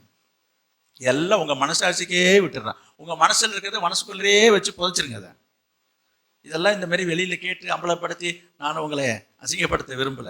ஆனா இல்லைன்னு சொல்லி மறுக்க முடியாது. இந்த கேள்வி உண்டு தானே, நினைக்கிறது உண்டு. கேள்வி கேட்குறீங்களோ இல்லையோ உங்க மனசுல நினைப்பீங்க, அவன் நல்லா இருக்கிறான், இவன் சர்ச்சுக்கு வேண்டாரு, அவன் சர்ச்சுக்கே வரதே கிடையாது, அவன் இந்த கோயில் பக்கம் போறதே கிடையாது, மழைக்கு கூட ஒதுங்கிறது கிடையாது. அவன் பாருங்க மாடி மேலே கட்டியிருக்கிறான், நான் இன்னும் இந்த ஓட்ட குடிச்சிலேயே உட்காந்துருக்கிறேன், மழை பெஞ்சினாக்கா எங்கள் மூளையில போய் ஒதுங்கி உட்காந்துருக்கிறேன். நான் இந்த தெய்வத்திட்ட வந்து இந்த கடவுள்கிட்ட வந்து இப்போ என்ன நான் அப்படியோ நல்லாவா இருக்கிறேன்? அவன் நல்லா இருக்கிறான், அவன் செழித்திருக்கிறான், அவன் கொழுத்திருக்கிறான், அவன் லஞ்சம் வாங்குறான், கள்ள நோட்டு அடிக்கிறான், தில்லு முள்ளு பண்ணுறான், கள்ள சாராயம் காய்ச்சறான். ஐயோ சொல்ல முடியலைங்க, எல்லாமே தப்புன்னு எனக்கு தெரியுதுங்க. ஆனால் அவன் தானங்க நல்லா இருக்கிறான், யாரு கண்ணிலையும் மாட்ட மாட்டுறான், ஓஹோன்னு போயிட்டு இருக்கிறான். அவனும் எல்லாரும் பதிக்கிறாங்க, அவன் பின்னால எல்லாரும் போறாங்க, அவனும் வெள்ளைஞ்சல்லியமா தான் நிற்கிறான், அவன் கார்ல தான் போயிட்டு இருக்கிறான். இந்த மாதிரி இந்த இயேசுநாதரை பிடிச்சிட்டு நாங்கள் இந்த மாதிரி அல்லல் பண்ணிட்டு உட்காந்துருக்கோம். என்ன கண்டாத்தா கண்டது, என்னமோ சொல்றீங்க துயரப்படணுன்றீங்க, துயரத்தோடு தான் உட்காந்துருக்குறோம். எப்படி சிலருடைய எண்ணங்கள். நான் அதற்கு ஒரு சம்பவத்தை நான் சொல்ல விரும்புகிறேன். லூக்கா எழுதின சுவிசேஷம் 16ஆம் அதிகாரம், லூக்கா 16ஆம் அதிகாரத்துல 19வது வசனத்தை சீக்கிரம் படிக்கலாம். ஐஸ்வர்யமுள்ள ஒரு மனுஷன் இருந்தான். ஐஸ்வர்யமுள்ள ஒரு மனுஷன் இருந்தான். அவன் ரொம்ப ஐஸ்வர்யம், பெரிய பணக்காரங்க. ஐஸ்வர்யமுள்ள ஒரு மனுஷன் இருந்தான். அவன் ரத்தாம்பரமும் விலையேறப்பெற்ற வஸ்திரமும் தரித்து அனுதினமும் சம்பிரமமாய் வாழ்ந்து கொண்டிருந்தான். இங்க பாருங்க, அவன் எப்போ போட்டாலும் அவன் ட்ரெஸ் எல்லாம் எப்படி இருக்கும், அப்படியே கோட்டு சுட்டு சொல்றாங்க, அதே போலதான் ரத்தாம்பரம் பல பல பல பல பலன்னு தான் அவன் ட்ரெஸ் எல்லாம் இருக்கும். இருக்கு பாருங்க, ரத்தாம்பரமும் விலையேறப்பெற்ற, எப்போதுமே காஸ்ட்லியான ட்ரெஸ் தான் அவர் போடுவார். அவரு சாதாரண ட்ரெஸ் எல்லாம் அவர் போட மாட்டாருங்க. கோட்டு சுட்டு சொல்றாங்களே, அப்படியே டிப்பு டாப்பா தான் இருப்பாரு அவரு. வஸ்திரமும் தரித்து அனுதினமும் அனுதினமும் எப்படி சம்பரமாய் வாழ்ந்து கொண்டிருந்தா என்ன அர்த்தம்? தினமும் கவனிங்க, தினமும் இல்லை மட்டனு சிக்கனு தான், தினமும் பாட்டிலு அது இது விதமா சாப்பாடு தான் வாய்க்கு ருசியா. சம்பரமாய் வாழ்ந்தா என்ன அர்த்தம்? ஒரு குறையும் கிடையாதுங்க, 3 வேளையும் நல்லா சாப்பிட்றது. அந்த மாதிரி ஒருத்தவன் வாழ்ந்துகிட்டு இருந்தான். படிங்க. லாசரு என்ன பேர் கொண்ட ஒரு மனுஷன், ஒரு தரித்திரன் இருந்தான். அவன் பருக்கள் நிறைந்தவன். மேலெல்லாம் அங்க பாருங்க, மேலெல்லாம் ஒரே பரு, பார்க்கறதுக்கே அருவருப்பா இருக்கும். அவன் பருக்கள் நிறைந்தவனா இருந்தான். அந்த ஐஸ்வர்யவானுடைய லாசருக்கே அவன் வீட்டு வாசல் படியில, அவன் வீடு இருக்குன்னா வீட்டுக்கு வெளியில வாசல் படியில, தெருவில் எப்போதும் உட்கார்ந்து இருப்பான். கிடந்து அவனுடைய மேஜையிலிருந்து விழும் துணிக்கைகளினாலே தன் பசியை ஆற்ற ஆசையா இருந்தான். அதாவது அவன் சாப்பிட்டுட்டு தேவையில்லைன்னு மிச்ச மீதி தூக்கி போடுறாங்கல்ல. இப்ப நம்மளாம் சாப்பிட்டு எச்சையில் ஏற்றி கொண்டு போடும்போது அதுல ஏதாவது சாப்பிட முடியாத மிச்ச மீதி வச்சு தானே நம்ம போடுவோம். அதான் நீங்க பார்த்துருப்பீங்கல்ல, நாயெல்லாம் அடிச்சுக்கிறதெல்லாம் பார்த்துருப்பீங்க. பெரிய பெரிய மண்டபத்தெல்லாம் பார்த்தீங்கன்னா அந்த நிறைய பேர் அதுக்குன்னு ஒரு கூட்டம் இருக்கு, அந்த இலையை பொறுக்கி சாப்பிட்றதெல்லாம் இருக்கு, பார்த்துருக்கீங்களா? சரி, அதெல்லாம் வேண்டாம். இப்ப கிட்டத்தட்ட இந்த லாசருடைய நிலைமையும் அப்படித்தான். என்னது, அவன் எதெல்லாம் சாப்பிட்டுட்டு மிச்ச மீதி தூக்கி போடுறான் பாருங்க, அதை எடுத்து சாப்பிட்றதுக்காகவே வந்து உட்கார்ந்துருப்பான். அவ்வளவு பசி அவனுக்கு. என்னது, நாய்கள் வந்து அவன் பருக்களை நக்கிற்று. அவன் மேல இருக்கிற அந்த புண்ணு இதெல்லாம் வந்து நாய் நக்கிட்டு இருக்குமா. ஐயோ, படிக்கிறதுக்கு கேட்கறதுக்கே நமக்கு ஒரு மாதிரி முகம் சுளிக்கிற மாதிரி இருக்கு. அப்புறம் பின்பு அந்த தரித்திரன் மரித்து, அந்த லாசர் என்கிற தரித்திரனுக்கு ஒரு நாள் சாவு வந்தது. அவன் செத்துட்டான். மரித்து தேவதூதரால் ஆபிரகாமுடைய மடியிலே கொண்டு போய் விடப்பட்டான். ஐஸ்வர்யவானும் மரித்து அடக்கம் பண்ணப்பட்டான். அவனுக்கும் சாவு வந்தது, 4 வந்தது. அவனையும் கொண்டுட்டு போய் அடக்கம் பண்ணாங்க. இங்க பாருங்க, இந்த தரித்திரன் மரித்தான் தான் போட்டிருக்குது. எங்க கொண்டு வச்சாங்க? ஆபிரகாமுடைய மடியிலே. சரிங்க. எந்த கல்லறையில கொண்டு வச்சாங்க? சொல்றேன், ஒரு வார்த்தைக்கு சொல்றேன். நிறைய பேர் இன்றைக்கு கல்லறைக்காக அலையிறாங்க. எனக்கு கல்லறை கிடைக்கணுன்றதுக்காக அலமோதுறாங்க. செத்தா எனக்கு கல்லறை கொடுக்க மாட்டான்றதுக்காக அதுல போய் நிற்கிறாங்க. இவன் செத்தான் எங்கே கொண்டு வச்சாங்கன்னே தெரில, எங்கே வச்சானு எழுதப்படல. காரணம் என்ன தெரியுமா? நீங்கள் என்ன நினைக்கிறீங்க? ஏன் எழுதலை? விடுபட்டு போச்சா, மறந்து போச்சா? நோ, நான் உங்களுக்கு சொல்கிறேன். இப்போ ஒரு காரியத்தை ஞாபகப்படுத்துகிறேன். உங்களுக்கு தெரியுமான்னு எனக்கு தெரியாது, ஒரு சிலருக்கு தெரியும். 2019-20 இந்த கொரோனா என்று சொல்லி ஒரு பெரிய கொடிய நோய் வந்து இந்த நாட்டையே அலகழிச்சது, எல்லா ஊர்லேயுமே. அதில் எக்கச்சக்கமான பேர் தினமும் இறந்துட்டாங்கன்ற செய்தி வந்துக்கிட்டே இருந்தது, டிவிலையும் சரி பேப்பர்லையும் சரி. இதெல்லாம் நீங்கள் கேள்விப்பட்டிருப்பீங்க. ஒருவேளை உங்களுக்கு பக்கத்தில் நெருக்கமானவங்க இறந்தாங்கன்றது எனக்கு தெரியாது. இப்போ அது கூட பெரிய விஷயமா எனக்கு தோணலை. நான் பார்த்ததை நான் சொல்லுகிறேன். என்னது? வீடியோவாக எனக்கு எடுத்து அனுப்பி நான் கண்ணால் பார்த்ததை சொல்கிறான். அப்படியே கூட்டமாக குவியலாக செத்து கிடக்குறாங்க. கொரோனா, அதாவது ஹாஸ்பிட்டலில் இறந்து போயிட்டாங்க. அவங்கள தான் தொடக்கூடாதாச்சேன். ஜேசிபி பொக்லின் இருக்கு பாருங்க, அதை வச்சு பெரிய பள்ளம் தோன்றாங்க. எல்லாம் நான் வீடியோ பார்த்தேன், நீங்களும் பார்த்துருக்கலாம், ஒரு சிலர் பார்த்துருப்பீங்க, கவனிங்க. அங்கே பார்த்தீங்கன்னா அப்படியே வரிசையாக எல்லாம் பார்த்தீங்கன்னா தலையிலேருந்து கால் வரைக்கும் முகம் கூட தெரியாது, எல்லாம் துணியை போட்டு சுற்றி வச்சிருக்காங்க. ஃபுல்லாக எல்லாம் அப்படியே கிடக்கு, எல்லாம் பிணம் தான். அந்த ஜேசிபி தான் பார்த்துருப்பீங்களா, ஜேசிபி பொக்லின்னு, அதால் அப்படியே தள்ளுறாங்க அந்த குழிக்குள்ளார. பொத்துன்னு அது பாட்டு 100 கணக்கில், எல்லாம் 1-2 கிடையாதுங்க, அவ்வளவோ கொத்தா அதில் தள்ளுறாங்க. திரும்ப அந்த ஜேசிபியை வச்சு மண்ணை போட்டு மூடுறாங்க. இது போல ஒரு காட்சியை நீங்கள் பார்த்துருக்கலாம் அல்லது கேள்விப்பட்டிருக்கலாம். நான் பார்த்தது தான் என் சிந்தனைக்கு வருகிறது. நான் என்ன கேட்குறேன்னா, இவங்களை எந்த கல்லறையில் இங்கே கொண்டு வச்சாங்க? ரொம்ப பெருசாக கல்லறைன்ட்டு அலைஞ்சிட்டு கிடக்குறாங்களே. இன்னைக்கு செத்தா கல்லறை கிடைக்காது, செத்தா அங்கே கல்லறை கொடுக்க மாட்டாங்க. ஏன் நீ கல்லறையே போய் குடியிருக்க போகிற? நான் கேட்குறேன், சொல்லுங்கள். நம்ம போய் இருக்க போகிற இடம் கல்லறை. ஏன்னா அது வந்து அது வந்து என்ன அது ஒரு மதிப்பாக இருக்கணும், மரியாதையாக இருக்கணும், ஊருக்கு 4 பேருக்கு மதிப்பாக கொண்டுட்டு போய் கல்லறையில் வைக்கணுன்ற நான் தான். நீங்கள் தான் செத்து கண்ணை மூட போகிறீங்க, என்ன பார்க்கவா போகிறேன்? யோசித்து பாரு. இப்படிலாம் சிலர் வந்து அற்பமான காரியங்களுக்கு அலைஞ்சு கொண்டிருக்கிறாங்க. இப்போ நான் என்ன சொல்ல வரேன்றது பாயிண்ட், நமக்கு கல்லறை முக்கியம் இல்லை. இங்கே நான் பார்க்குறோம், லாசருடைய காரியத்தை பார்த்தீங்கன்னா அவன் எங்கே இடத்துல வச்சானே போடப்படலை. ஆனால் அங்கே நீங்கள் அதே வசனத்தை நீங்கள் பாருங்க, அங்கே என்ன போட்டிருக்குது? ஐஸ்வர்யவானும் மரித்து அடக்கம் பண்ணப்பட்டான். இவனை அடக்கம் பண்ணினாங்கன்னு எழுதியிருக்குது. அவன் மரித்தான், செத்து போனதோடு விட்டுட்டேன். அவன் அனாதையே செத்த போனாங்கன்னு நான் சொல்றேன். இதான் உண்மை. லாசருவை கொண்டுட்டு போய் வைக்கிறதுக்கு ஆளு கிடையாதுங்க. யார் இருக்கா? அவன் ஆறு இல்லாத அனாதை. அவனை யார் கொண்டு அடக்கம் பண்ணியிருப்பான் நீங்க நினைக்கிறீங்க? எங்கேயா இழுத்து கொண்டு போட்டிருப்பான். தெரியுதுங்களா? யோசிச்சு பாருங்க. ஆனா இவனை என்ன செஞ்சிருப்பாங்க? இவனுக்கு பெரிய ரதம் கட்டி, நம்ம பார்க்குறோம் பெரிய பெரிய பணக்காரங்களாம் இறந்துட்டாங்கன்னா எப்படி கொண்டு போகிறாங்க பார்த்துருக்கீங்களா? பெரிய பெரிய ஆட்கள்லாம் விஐபிலாம். ஐயோ என்ன ஜோடிப்பு, என்ன வர்ணிப்பு. நான் அதை குறையாக சொல்லலை, தவறாக சொல்லலை. இப்படிலாம் மாலை மரியாதை மதிப்பாக போயிட்டு இருக்கேன். அதே போல தான் இந்த ஐஸ்வர்யவாணி கொண்டு போய் என்ன செய்தாங்க? அங்கே அடக்கம் பண்ணப்பட்டான் என்று எழுதியிருக்குது. அதெல்லாம் நல்ல பெருமையாக தான் நடந்துச்சு. ஆனால் அதுக்கப்புறம் என்ன நடந்தது? சீக்கிரம் படிங்க. பாதாளத்திலே அவன் வேதனைப்படுகிற போது தன் கண்களை ஏறெடுத்து தூரத்திலே ஆபிரகாமையும் அவன் மடியிலே லாசருவையும் கண்டான். என்ன கேக்குது? டக்குன்னு கிளைமாக்ஸ் மாறிக்கிட்டே போகுதுங்க கதை. இது கதை இல்லை, நல்லா கவனிங்க. இது இயேசு சொன்ன ஒரு வார்த்தை, இது இயேசு சொன்ன சம்பவம். இது மரித்து போன லாசரு நம்ம அடக்கம் பண்றதை பத்தி பேசிட்டு இருந்தோம். இப்ப நம்ம அடக்கம் பண்றத பெருசாம நினைச்சிட்டு உட்காந்துருக்கிறோம். எங்க கொண்டு தள்ளினாங்களே தெரியலீங்க. இப்ப அவன் எங்க இருக்கிறான்? எங்க இருக்கிறான்? ஆபிரகாமுடைய மடியிலே போய் உட்கார்ந்துருக்கிறான். அங்க எழுதியிருக்குது. இந்த பெரிய பணக்காரன் ஐஸ்வர்யவான் எங்க இருக்கிறான்? பாதாளத்தில். இவனை எங்கே கொண்டு வச்சாங்க? அடக்கம் பண்ணாங்க. எப்படி இருக்கும் கலரெல்லாம்? என்னது, கிரானைட் போட்டு டைல்ஸ்லாம் போட்டு பெரிய பெருசாக தான் கட்டியிருப்பாங்க. பணக்காரன் இல்லையா? அந்த கல்லறையிலையா இருந்தான் அவன்? இல்லை. அவன் எங்கே இருந்தான்னு போட்டிருக்குது?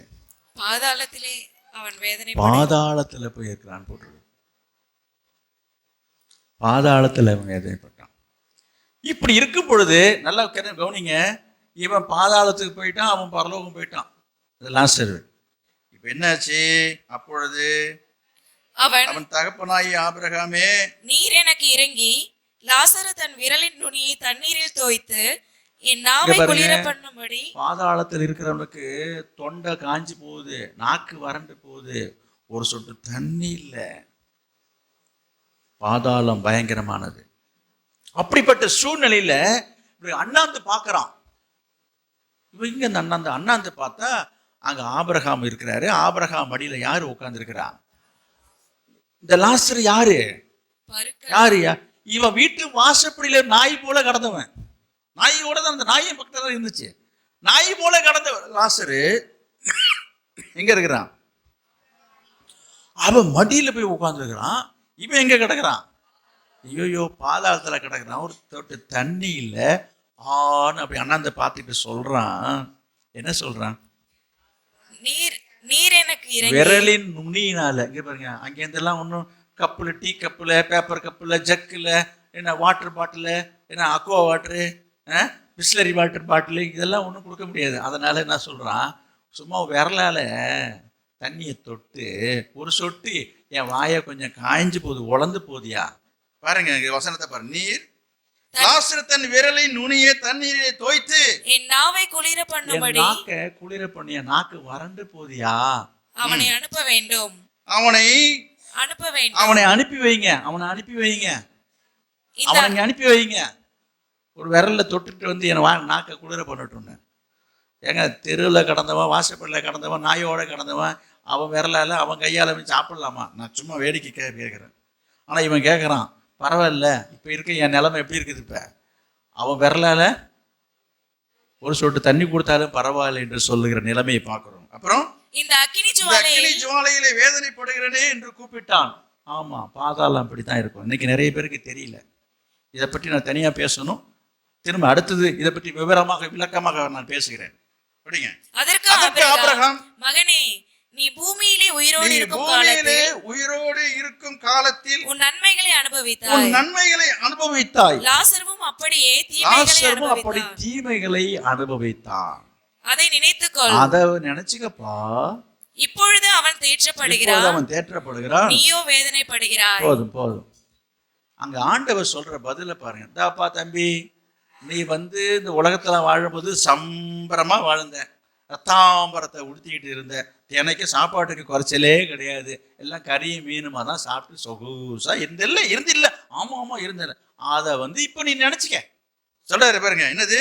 நீ பூமியிலே உயிரோடு இருக்கிற காலத்திலே உன் நன்மைகளை அனுபவித்தியா இல்லையா? எல்லாம் நல்லா அனுபவிச்சாங்க. ஆனா லாசரு என்னத்தை அனுபவிச்சான்? ஒரு நல்லதையும் அனுபவிக்கவே இல்லை. அதனால இப்ப அவன் என்ன செய்யறான்? இப்ப அவன் நல்லதை அனுபவிக்கிறான். நீ நல்லதை அனுபவிச்சதுனால இப்ப நீ கெட்டதை அனுபவிக்கிறன்ற. நான் எங்க வரேன்றது உங்களுக்கு புரியுதா உங்களுக்கு? அப்ப கடவுளை நம்பாதவன், கடவுளை வணங்காதவன், கடவுளுக்கு பயப்படாதவன், என்ன தெய்வத்தினை வாசனையே இல்லாதவன், ஐயோ நல்லா இருக்கானேன்னா அவன் இங்கதான் போவான், இப்படிதான் இருப்பான். இதுதான் இன்றைய சத்தியம். அதை குறித்து நீங்க கவலைப்படாது. அதெல்லாம் என்ன, உனக்கு ஒரு காலம் வரும், உனக்கு ஒரு நேரம் வரும். ஆண்டவர் லாசருவை சொல்றாரு, அவன் அங்க கஷ்டப்பட்டான், என்னது இங்க அவன் தேற்றப்படுறான்ப்பா. அதனால கணக்கு சரியா போச்சு, உன் வேலையை பாரு.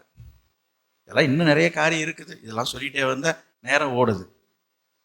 என்னது அவன் சொல்றான்? அதெல்லாம் போனா போகுது. என்னது? அதுவும் இல்லாம இந்த இடத்துக்கு அந்த இடத்துக்கு வரவும் முடியாது, போகவும் முடியாது. இப்படிலாம் சில காரியங்கள் சொல்றாங்க. நான் உங்களுக்கு இந்த பரலோகத்தை பற்றி, நித்தியத்தை பற்றி பேசும்பொழுது நான் திரும்பவும் இதை பற்றி சொன்னால் அது சரியா இருக்கும். ஏன்னா இப்போது நான் சொல்ல வேண்டிய காரியங்களை நான் சொல்லி நான் முடிக்கணுமே. அப்படிதான் அவன் சொல்றான், இந்த மாதிரி எனக்கு என் கூட பிறந்தவங்க 5 பேர் இருக்கிறாங்க, அவங்கள்ட்டையாவது போய் சொல்லுங்க, நான் படுற கஷ்டத்தை அவங்க படக்கூடாதுன்னு அப்படி சொல்றான். சொல்லும்போது என்ன சொல்றான், இந்த லாசருவை கொஞ்சம் அனுப்பி வைங்க, இல்லைன்னா இங்கேருந்து ஒரு ஆள் அனுப்பி வைங்க. அப்பா இங்கேருந்து எல்லாம் போனால் யாரும் நம்ப மாட்டாங்க, நம்புறவன் எங்கே இருந்தாலும் நம்புவான்.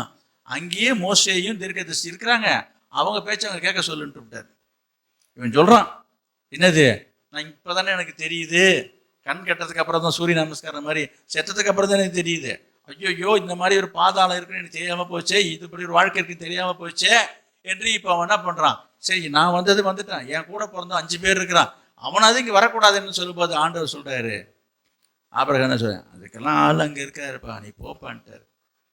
இது ஒரு சம்பவம், இதை ஒரு இயேசு சொல்றாரு.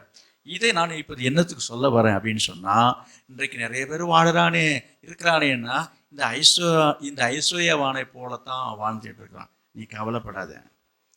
நீ ஒருவேளை இந்த லாசருவை போல, இப்போ 2 லாசரை சொல்லிட்டேன். என்னது, ஆண்டவர் இயேசு நேசித்த ஒரு லாசரு, இங்கே ஒரு லாசரு, இவன் பேரும் லாசரு தான். அப்ப இந்த லாசருடைய வாழ்க்கையில் நடந்ததை பார்க்கும் பொழுது என்ன நடந்தது,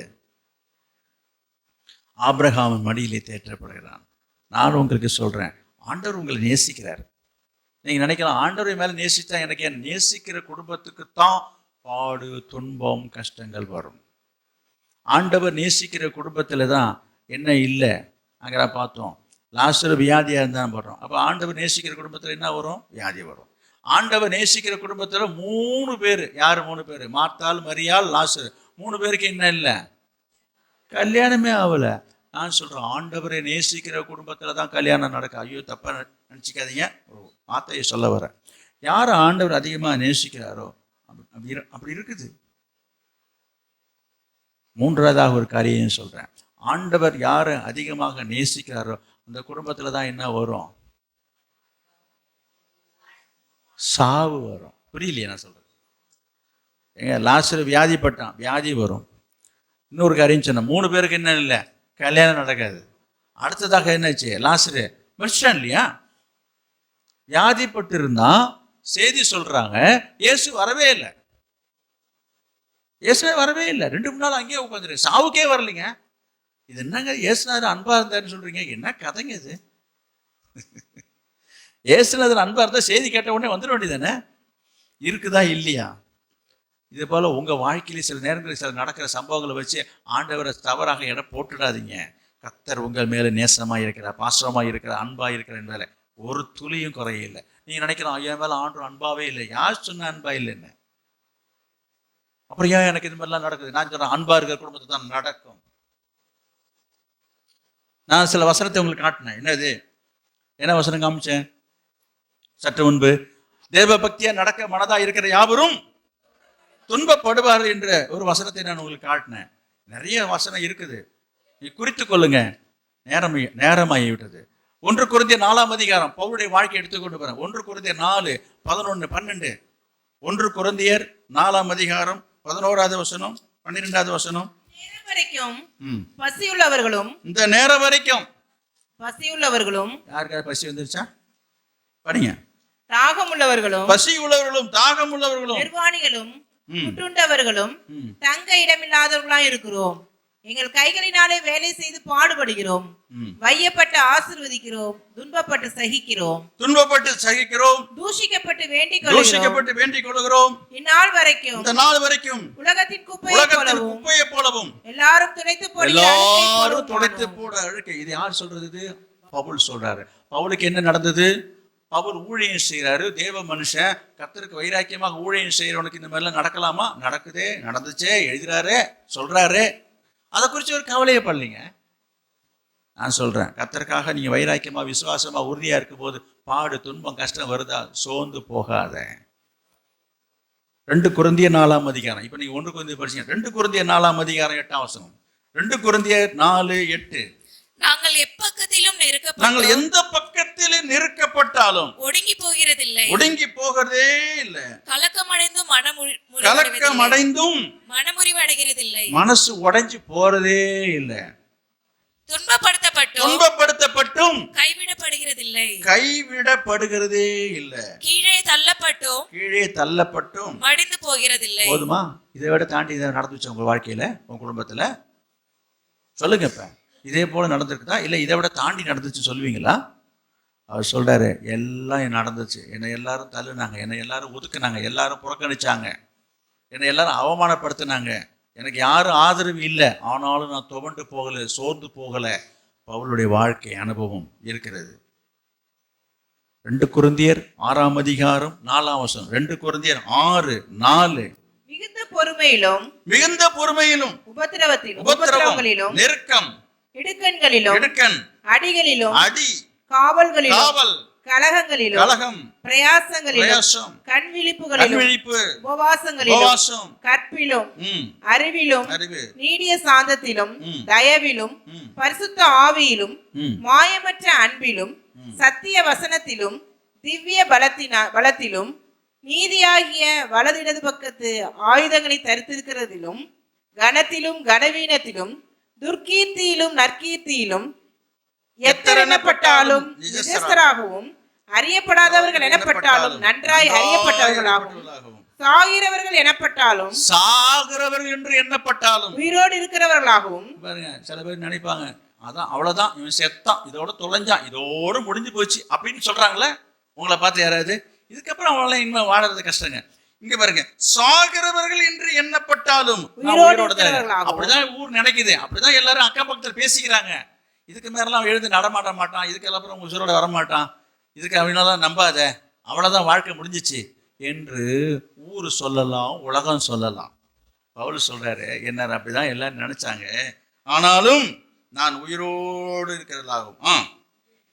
தண்டிக்கப்படுகிறவர்கள் எனப்பட்டாலும் என்று எண்ணப்பட்டாலும் கொல்லப்படாதவர்களாகவும் துக்கப்படுகிறவர்கள் எனப்பட்டாலும் இவன் பண்ணின தப்புக்கு, இவன் பண்ணின பாவத்துக்கு அதான் கடவுளா பார்த்து உனக்கு தண்டனை கொடுத்துட்டாரு. யாரு? நம்மளை பார்த்து மற்றவங்க சொல்றது. நமக்கு படுற பாடு கஷ்டத்தை பத்தி ஊர் என்ன சொல்லுது? அதான் கடவுள் உனக்கு தண்டிச்சிட்டாரு, கடவுள் உனக்கு தண்டனை கொடுத்துட்டாரு. என்னது? தண்டிக்கப்படுகிறவர்கள் என்று எண்ணப்பட்டாலும் கொல்லப்படாதவர்களாகும். துக்கப்படுகிறவர்கள் என்று எண்ணப்பட்டாலும் எப்பொழுதும் சந்தோஷப்படுகிறவர்களாகவும் தரித்திரர் எனப்பட்டாலும் அநேகரை ஐஸ்வர்யவான்களாகவும் ஒன்றுமில்லாதவர்கள் எனப்பட்டாலும் என்று எண்ணப்பட்டாலும் சகலத்தையும் உடையவர்களாகவும் எங்களை விளங்க பண்ணுகிறோம். போய் அங்க சோக பாட்டு பாடிட்டு இருக்கிறது இல்லை, போய் எங்க பார்த்தாலும் ஒப்பாரி வைக்கிறது இல்லை. என்னை ஆண்டவர் இப்படி விட்டுட்டாரு, என்னை தெருவில் விட்டுட்டாரு, என்னை நடுத்தரில் விட்டுட்டாரு, என்னை கை விட்டுட்டாரு, இப்படி ஒரு நாளும் சொல்லாது. ஒரு நல்ல விசுவாசி வாயில அப்படி வராது, வரக்கூடாது. அதாங்க விசுவாசம், அதுதான் விசுவாசம். இப்படியெல்லாம் நான் ஏன் இதை காட்டுறேன்னா, இப்படியெல்லாம் அநேகர் வாழ்ந்திருக்கிறாங்க. அதை குறித்து இன்னொரு வார்த்தை உண்டுங்க. ஏன் இப்படிலாம் வாழ்ந்திருக்கிறாங்க என்று சொன்னால், இன்னும் சிலர் எபிரேயர் 11ஆம் அதிகாரம் 35வது வசனம், எபிரேயர் 11ஆம் அதிகாரம் 35வது வசனத்தை பாருங்களேன். சாக கொடுத்த தங்களுடையவர்களை உயிரோடு எழுந்திருக்க பெற்றார்கள். வேறு சிலர் மேன்மையான உயிர்த்தெழுதலை அடையும்படிக்கு விடுதலை பெற சம்மதியாமல். பார்க்கிறமே தெரியலையா? ஏனோக்கு ஏழ்மலன்னு சொன்னாதான் தெரியுமா பேரு? கவனிக்கல. பைபிளும் பார்க்குற மாதிரி தெரியல, என்னையும் பார்க்கல. கவனிக்குவேன். வேறு சிலர் மேன்மையான உயிர்த்தெழுதலை அடையும்படிக்கு விடுதலை பெற சம்மதியாமல் வாதிக்கப்பட்டார்கள். அது என்னது? கிறிஸ்துவின் நிமித்தம், கிறிஸ்துவுக்காக, கிறிஸ்துவின் நிமித்தம், கிறிஸ்துவை பின்பற்றும் போது உங்கள் வாழ்க்கையில் வருகிற பாடாக இருக்கட்டும், துன்பமாக இருக்கட்டும், கஷ்டமாக இருக்கட்டும், ஒரு சிலர் இப்படி இருந்ததாக எழுதப்பட்டிருக்குது. யார் அது? நான் யாருன்னு சொல்றேன். ஒரு சிலர் என்ன செய்தார்களாம்? மேன்மையான ஒரு உயிர்த்தெழுதல் நமக்கு இருக்கிறது என்பதற்காக நான் இந்த மாதிரியே இருந்துட்டு போறேன், இந்த பாடு, இந்த துன்பம், கஷ்டம், எனக்கு இதெல்லாம் விடுதலையே தேவையில்லை, நான் அப்படியே இருந்துட்டு போறேன். ஏன் அப்படி இருக்கணும்னு நினைக்கிறாங்க? அது ரொம்ப சௌரியமா இருக்குதா, வசதியா? அப்படி கிடையாது. அதுக்கு ஒரு காரணம் இருக்குது. அதை சொல்லி நான் முடிச்சுக்கிறேன். நான் முன்பு சொன்னேன், இந்த நல்லவர்களையும் கெட்டவர்களை பத்தி நான் சொன்னேன், லாசரு ஐஸ்வர்யவானை பத்தி நான் சொன்னேன். சரியா? வசதியாய் வாழ்ந்த ஐஸ்வர்ய வாழ்க்கை நிலைமையை பத்தி சொன்னேன். அப்ப ஏன் ஆண்டவர் உங்களை அப்படி வச்சிருக்கிறாருன்னா, இவன் வாழ்க்கை முடிவு இதுதான் உங்களுக்கு காட்டுறாரு.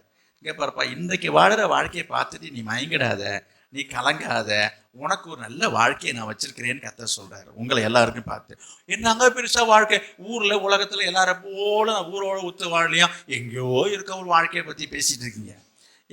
அதுதாங்க நிலையான வாழ்க்கை, நித்தியமான வாழ்க்கை. இது நிலையில்லாத வாழ்க்கை. நான் உங்களை பார்த்து கேட்குறேன், இந்த உலகத்தில் பிறந்து இத்தனை பேர் இங்கே உட்கார்ந்துருக்கீங்கன்னு நான் எல்லாரையும் தான் நான் கேட்குறேன். யாராவது 85 வயசு தாண்டின ஆட்கள் இங்கே யாராவது இருக்கீங்களா? ஏன் அப்படி நான் கேட்குறேன்னா, நம்ம இங்கே நிறைய பேர் 50, 60, 70, 75, 40, 30 இந்த வயதில் உள்ளவங்க எல்லாருமே கலந்து நீங்கள் உட்காந்துருக்கீங்க. நான் உங்களை பார்த்து ஒரு வார்த்தை சொல்கிறேன், இந்த உலகத்தில் இன்னும் எத்தனை வருஷம் இருப்பீங்க? நான் 40 கேட்குறேன், 50, 60, 70, நீங்கள் எத்தனை வயசானாலும் பரவாயில்லைங்க. நான் உங்களை பார்த்து கேட்குற கேள்வி என்னென்னா, நீங்கள் இந்த உலகத்தில் எத்தனை வருஷம் இருப்பீங்க? அது என் கையில் இல்லைங்க, அது எனக்கு தெரியாதுங்கன்னு நீங்கள் பதில் சொல்லுங்கள். அந்த பதிலை நான் கேட்கல, அது எனக்கும் தெரியும். இன்னைக்கு விடிஞ்சு நம்ம இன்னைக்கு இரவு படுத்து நாளைக்கு எழுந்திருக்க நிலையில அது எனக்கும் தெரியும். நான் அந்த கேள்வி கேட்கல, அந்த பதில் எதிர்பார்க்கல. நானும் ஒன்று உங்களுக்கு சொல்லட்டுமா? அதிகபட்சமா உங்களுக்கு ஒரு நல்ல ஆயுஷ ஆண்டவர் கொடுத்து நான் நீண்ட ஆயுஷோட என்ன வாழணும் வாழ்க்கை கொடுத்தா எத்தனை வருஷம் இந்த உலகத்துல நீங்க வாழ்வீங்க? திருப்பி ஒரு கேள்வி கேட்குறேன், திருப்பி உங்களுக்கு ஒரு ஆப்ஷனுக்கு வரேன். அதிகபட்சம் ஒரு 100 வயசு இருப்பீங்க. இதை தாண்டி இருந்துருவீங்களா? யோசிச்சு பாருங்க. அதனால சில பேரை சொல்லுவாங்க, மனசில் நினைக்கும் போது உனக்கு ஆயுசு 100ன்னுவாங்க. ஆனால் 100 வயசு வாழ்ந்தவங்களை பார்க்கறது ரொம்ப குறைவு. நான் என்ன சொல்கிறேன், உங்களை திருப்பி சொல்கிறேன், நீங்கள் ஆண்டவருடைய கிருபையினால மிஞ்சி போனால் ஒரு 100 வருஷம் வாழ்வீங்களா? அந்த 100 வருஷத்தில் இப்போ எத்தனை வருஷம் போயிடுச்சு? உங்கள் வயசு கழிச்சிங்க. அதில் ஒரு சராசரி நான் எல்லாம் ஆவரேஜாக எடுத்துப்போம், ஒரு 50-40 வச்சுப்போம். இப்போ 50 வயசு உடையவரை நான் உங்களை பார்த்து கேட்குறேன், இன்னும் எத்தனை வருஷம் நீங்கள் இருப்பீங்க? இன்னும் ஒரு 50 வருஷம் இருப்பீங்க. இங்கே 60-70 உள்ளவங்களாம் இங்கே இருக்கீங்க, இன்னும் எத்தனை வருஷம் இருப்பீங்க? இன்னும் ஒரு 30 வருஷம் இருப்போம். உண்மை தானே? அதுவே நல்லா இல்லைங்கன்னுவீங்க. நான் அந்த விஷயத்துக்கே வரலன்ட்டேனே. நீங்கள் இன்னும் 100 வயசு வரைக்கும் இருக்கிறதாவே வச்சு பேசுவோம். இதெல்லாம் ஒரு வாழ்க்கையாது? இது உங்களுக்கு பெருசாக தெரியுது. இந்த 100 வயசு வாழறதே உங்களுக்கு பெருசாக இருக்கு, ரொம்ப பிடிச்சிட்டு ரொம்ப வாழறோன்னு. நித்திய வாழ்க்கை என்பது அப்படி கிடையாது. பரலோக ஆண்டவர் உங்களுக்கு அப்படிப்பட்ட ஒரு வாழ்க்கையை வைத்திருக்கல. ஒரே ஒரு வசனத்தை சொல்லி நான் முடிக்கணும், நேரம் கடந்து விட்டது. வெளிப்படுத்தின விசேஷம் 20ஆம் அதிகாரம்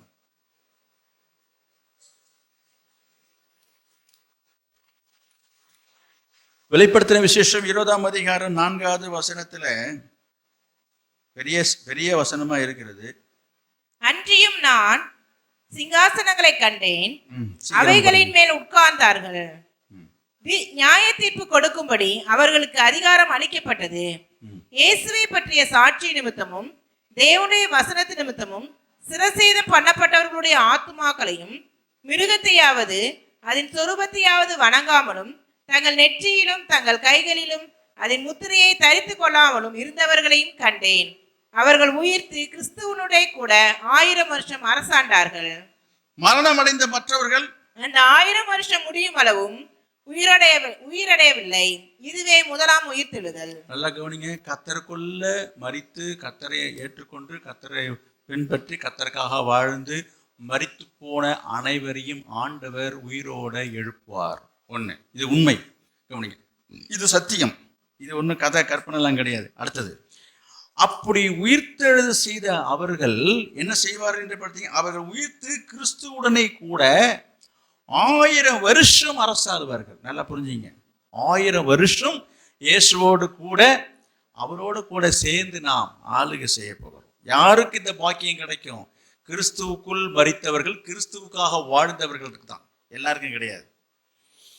மற்றவங்களாம் அப்படியே தான் இருப்பாங்க. மரித்த அவங்களை மட்டும்தான் ஆண்டவர் உயிரோடு எழுப்புவார். நான் என்ன சொல்ல வருகிறேன், இப்படிப்பட்ட ஒரு மேன்மையான உயிர்த்தெழுதலை அடையும்படிக்குத்தான் நிறைய பேர் என்ன செய்கிறாங்கன்னா, நான் பரவாயில்ல, செத்தாலும் பரவாயில்ல, கஷ்டப்பட்டாலும் பரவாயில்ல, நான் இயேசுக்காக வாழ்றேன்றாங்க. இதாங்க விஷயம். இப்போ புரியுதா செல்லசாமி? கவனிக்கணும். கவனிக்கலை? இப்போ புரியுதா ஏன் அப்படி இருந்தாங்க? ஏன் அந்த கஷ்டத்தை கூட துன்பத்தை கூட கற்றுக்கிட்டாங்க? இதெல்லாம் சீக்கிரமாக போயிடும். அது சீக்கிரத்தில் நீங்கிவிடும். இந்த லேசான உபத்திரவம் இதெல்லாம் சீக்கிரமாக போயிடும். ரோமர் 8:18 சொல்லப்பட்டிருக்கிறது. என்னது? இக்காலத்து பாடுகள் இனி வரும் மகிமைக்கு ஒப்பானதே இல்லை. அட இதெல்லாம் என்னப்பா துக்குறாண்டே, இதெல்லாம் ஒரு பெரிய கஷ்டம்னுட்டு. இதுக்கப்புறம் எனக்கு கிடைக்க போகிற பாக்கியம் இருக்குது. அதனால என்ன கஷ்டப்பட்டாலும் பாட்டுட்டு போறேன்றாங்க. எல்லாம் வசனத்தோட நான் பேசிக்கிட்டு வரேன். அதை புரிந்தவர்கள், அறிந்தவர்கள், தெரிந்தவர்கள் தான் என்ன செய்யறாங்க? கிறிஸ்துவுக்காக ஆனா என்ன துன்பம் வந்தாலும் சரி, பாடு வந்தாலும் சரி, கஷ்டம் வந்தாலும் சரி, நான் இயேசுக்காக வாழ நிக்கிறாங்களே. நீங்க நினைக்கிறீங்களா? நீங்க சில பேர் கேட்குறீங்க, என்னங்க இப்படி நிக்கிறாரு, இது என்ன ஏசுனாரு, இன்னும் ஏசுனாரு பிடிச்சிட்டு உட்காந்துருக்காரு, ஒண்ணு நடக்கலைங்க. அங்க பாருங்க, இந்த வீட்டுல மார்த்தாள், மரியாள், ராசு 3 பேருக்கு என்ன நடக்கல? ஒன்னும் ஒரு கல்யாணம் நடக்கல, ஒரு நல்லது கெட்டது நடக்கல, என்னமோ ஏசுனாரு பிடிச்சிக்கிறாரு. என்னங்க போவேன். நான் சொல்றேன், 3 பேர் என்ன செய்தாங்க? இயேசுவை தான் பிடிச்சிருந்தாங்க. லாசர் உயிரோடு இருந்தது மட்டுமல்ல, என்னது உயிர்த்தெழுது காலத்திலே நாங்களும் உயிர்த்தெழும் என்று அந்த உயிர்த்தெழுதலை பற்றி அங்கே இயேசு பேசுகிறார் இல்லையா? கொஞ்சம் யோசித்து பாருங்க. அப்போ என்னது, எல்லாம் உலகத்தில் காண்கிற காரியங்கள் எல்லாம் நிரந்தரம் அல்ல, நிலையில்லாதது, குறைவானது. இதெல்லாம் புரியாம நம்ம இதுக்காகவே தூங்கிட்டு நிற்கிறோம், இதை தான் பிடிச்சிட்டு நிற்கிறோம், இதுதான் பெருசா நினைச்சிட்டு இருக்கிறோம். எனவே இதையும் ஆண்டவர் தருவார், செய்வார். இதை விட மேன்மையான காரியத்தையும் ஆண்டவர் செய்வார். இன்னும் ஒரு வசனத்தை நான் உங்களுக்கு சொல்லி நான் முடிக்கணுமே. வெளிப்படுத்தின விசேஷம் 7ஆம் அதிகாரம், வெளிப்படுத்தின விசேஷம் 7ஆம் அதிகாரம் 13வது வசனம். 7:13. அப்பொழுது மூப்பர்களில் ஒருவன் என்னை நோக்கி, வெள்ளை அங்கிகளை தரித்திருக்கிறவர்கள் யார்? எங்கே இருந்து வந்தார்கள் என்று கேட்டான். அதற்கு நான், ஆண்டவனே, அது உமக்கே தெரியும் என்றேன். அப்பொழுது அவன், இவர்கள் மிகுந்த உபத்திரவத்திலிருந்து வந்தவர்கள், இவர்கள் தங்கள் அங்கிகளை ஆட்டுக்குட்டியான இரத்தத்தில் தோய்த்து வெளுத்தவர்கள். பாருங்க, பரலோகத்துல ஆண்டவர் அவங்களுக்கு ஒரு தனி இடத்தை வச்சிருக்காரு. அதை யோவானுக்கு காட்டி கேட்கிறாரு, அதோ தெரியுத யார் இவங்கெல்லாம்? வெள்ளை அங்கிகளை தரித்திருக்கிறாங்களே, எங்களை யாரும் தெரியுதா? இங்க பாருங்க, யாரும் தெரியுதா அப்படி யோவான்கிட்ட கேட்கிறாரு. யோவான் சொல்ற, எனக்கு யாரும் தெரியலையே அப்படின்றாரு. அது உங்களுக்கு தானே தெரியும். அப்போ அவர் சொல்றாரு, இவங்கெல்லாம் யாரு? ரொம்ப உபத்திரம். இந்த உலகத்துல, உலக வாழ்க்கையில, குடும்ப வாழ்க்கையில, விசுவாச வாழ்க்கையில, ஆவிக்குரிய வாழ்க்கையில, கிறிஸ்தவ வாழ்க்கையில படாத பாடுபட்டு ரொம்ப கஷ்டப்பட்டு மிகுந்த உபத்திரத்திலேருந்து வந்திருக்கிறாங்க ஐயா. அதனால இவங்களுக்கு என்ன உண்டுங்க? தனி இடம் உண்டு.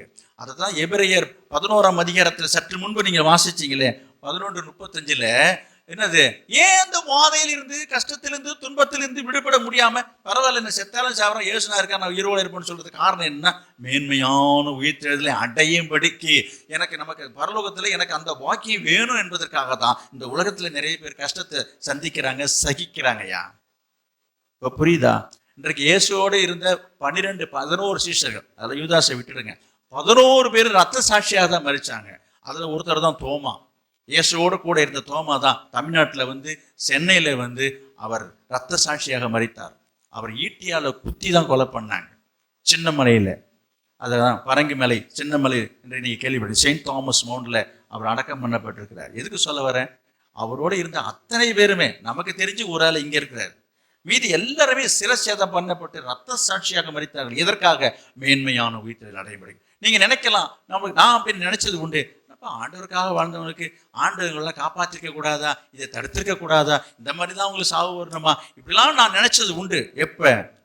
ஆரம்ப புதுசுல. அப்புறமா தான் இந்த வசனங்களை படிக்க தான் தெரியுது, எதற்காக இவங்கெல்லாம் இப்படி வாழ்ந்தாங்க, எதற்காக இவங்க இப்படிலாம் இருந்தாங்க. பேதுருவை கொண்டுட்டு போய் சிலுவையில் அறைய போறாங்க. எல்லாரும் பார்த்து சொல்றான், பேதுரு, இதாப்பா நிறுத்துப்பா, ஏசுநாதர் நானும் ஒன்னாயிட முடியாதுப்பா, என்ன அவரு ஏணி வச்சாலும் எட்டாது எனக்கு. ஏசுநாதரை நீங்க நேராகவே தொங்க வச்சு சிலுவையில் அரைஞ்சிங்க, நான் அப்பேற்பட்ட ஆளு கிடையாது, என்னை தலைகீழே சிலுவையில் அரைங்கன்னாரு. பேதுருவை தலைகீழையும் காலு மேலேயும் நிற்க வச்சு சிலுவையில் அரைஞ்சாங்க. ஏன் அப்படி சொல்றாரு? ஏன் அப்படி சொன்னாரு?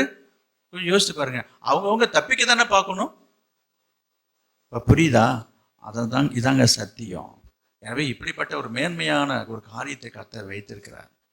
அதனால உங்கள் வாழ்க்கையில் நடக்கிற துன்பங்களையோ துயரங்களை கண்டு நீங்கள் சோர்ந்து போகாதீங்க. என்னது? ரோமர் 8:18. ரோமர் 8:18 படிங்க. அதனால் இக்காலத்து பாடுகள் இனி நம்மிடத்தில் வெளிப்படும் மகிமைக்கு ஒப்பிடத்தக்கவைகள் அல்லவென்று இனி நமக்கு வரப்போகிற கிடைக்க போகிற அந்த பரலோக பாக்கியத்துக்கு ஈடாகாது. இதெல்லாம் ஏணி வச்சாலும் எட்டாது, ஒரு கால தூசு பொறாது. நீ இந்த ஊர்ல உலகத்துல படுற கஷ்டம், நான் படுற பாடு எனக்கெல்லாம் தெரியும், நான் படுற பாடு எனக்கு கஷ்டம் எனக்கெல்லாம் தெரியும், ஐயோ நான் எப்படி இருக்கிறேன்னு நீ எதை கண்டு நீ புலம்பாத. இயேசுவை நோக்கி பார். இயேசுவுக்காக நீ பட்ட பாடுகள் கஷ்டங்கள் எல்லாவற்றுக்கும் ஆண்டவர் உனக்கு பலன் அளிப்பார். நான் அளிக்கும் பலன் என்னோட கூட வருகிறது என்று கர்த்தர் சொல்கிறார். எனவே கிறிஸ்துவுக்காக நீங்கள் பட்ட பாடுகள் ஒரு நாளும் வீண் போகாது. கிறிஸ்துவ நிமித்தம் இயேசுவை ஏற்றுக்கொண்ட நிமித்தம் இந்த உலகத்தில் வருகிற நிந்தை அவமான பாடுகள் எல்லாவற்றையும் சகித்து நீ போவா என்று சொன்னால் உனக்கு மேன்மையான உயிர்த்தலை வைத்திருக்கிறார். இன்னும் அநேக காரியங்கள் இருக்கிறது. நேரம் முடிந்து விட்டபடி நாம் தொடர்ந்து வரும் நாட்களில் நாம் சிந்திப்போம், நாம் ஜெபம் பண்ணுவோம். Price the lord. ஹல்லேலூயா.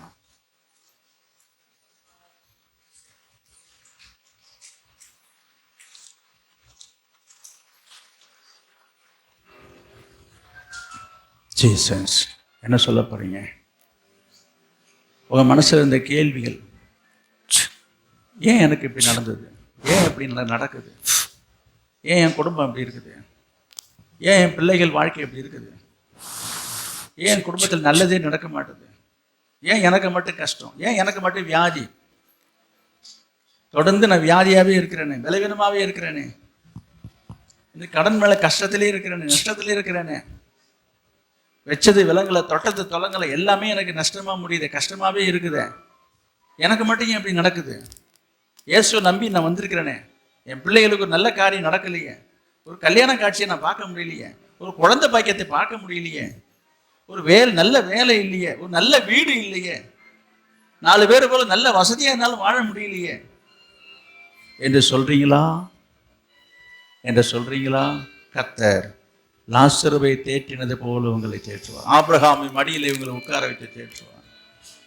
உன்னை சுற்றி உள்ளவர்கள் வாழ்கிற வாழ்க்கையை குறித்து கவலைப்பட்டு கொண்டிருக்கீங்களா? அதை நினைத்து நினைத்து நினைத்து உள்ளத்தில் வேதனையோடு இருக்கீங்களா? அவன் ஐஸ்வர்யவானுக்கு நடந்தது போல நடக்கும். அதை உங்கள் கண்கள் காணும், உன் கண்கள் பார்க்கும். உன் கண்களுக்கு முன்பாகவே அவன் நிலைமையை நீங்கள் பார்க்கத்தான் போறீங்க. கர்த்தர் உனக்கு மேன்மையான உயிர்த்தெழுதலை வைத்திருக்கிறார், மேன்மையான ஒரு இடத்தை வைத்திருக்கிறார். அதை பெற்றுக்கொள்ளும்படியாக உங்களை ஒப்புக் கொடுத்து நாம் ஜெபம் பண்ணுவோம்.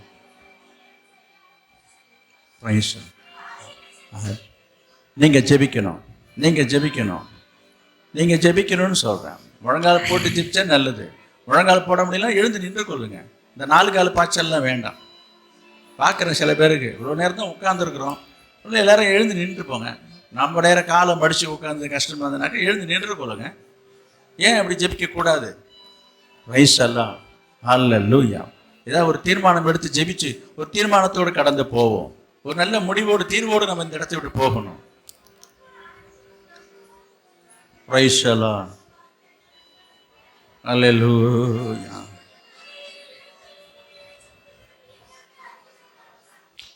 எத்தனை பேர் இயேசுக்காக கர்த்தருக்காக நான் தொடர்ந்து ஓடுவேன், தொடர்ந்து வாழ்வேன், என்ன நிந்தை, என்ன பாடு, என்ன துன்பம் வந்தாலும் நான் இயேசுக்காக நான் ஏற்றுக்கொள்வேன், இயேசுவின் பின்னே செல்வேன், இயேசுக்காக வாழ்வேன்.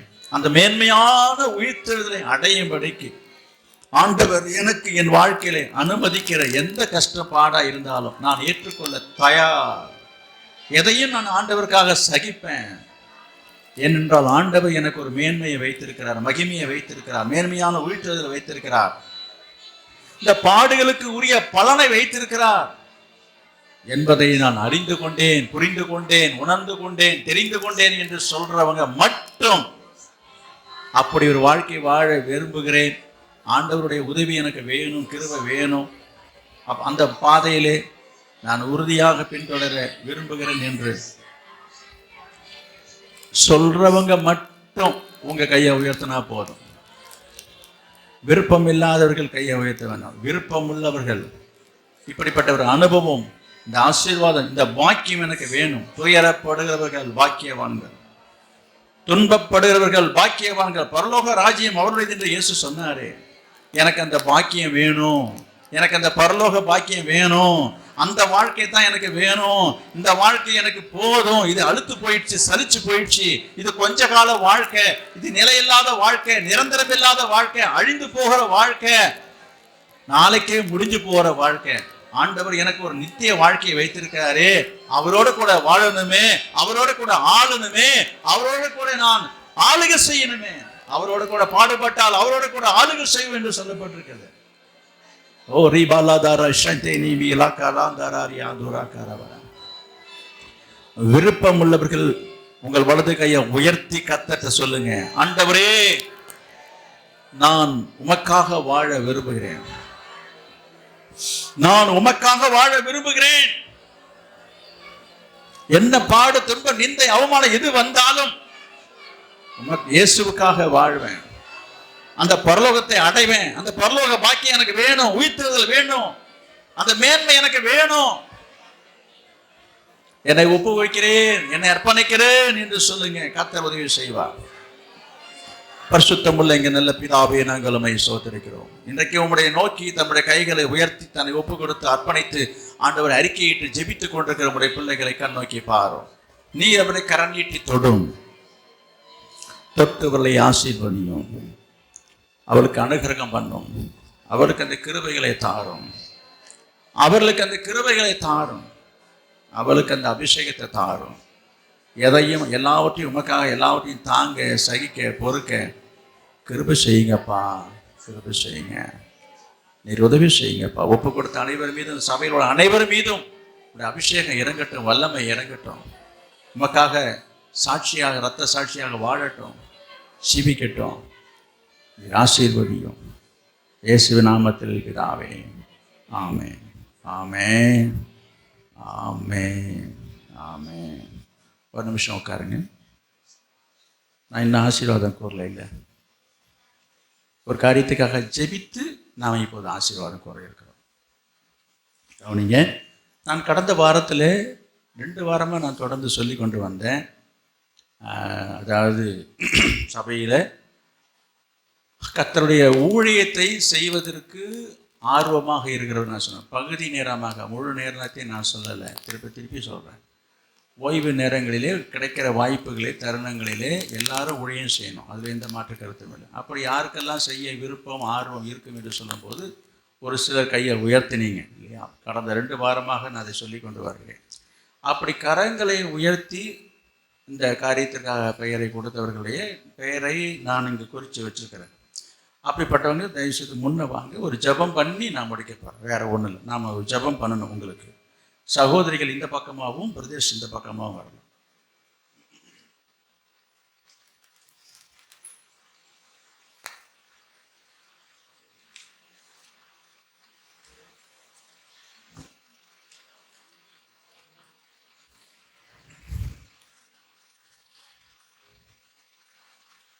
சீக்கிரம் இப்படி வாங்க,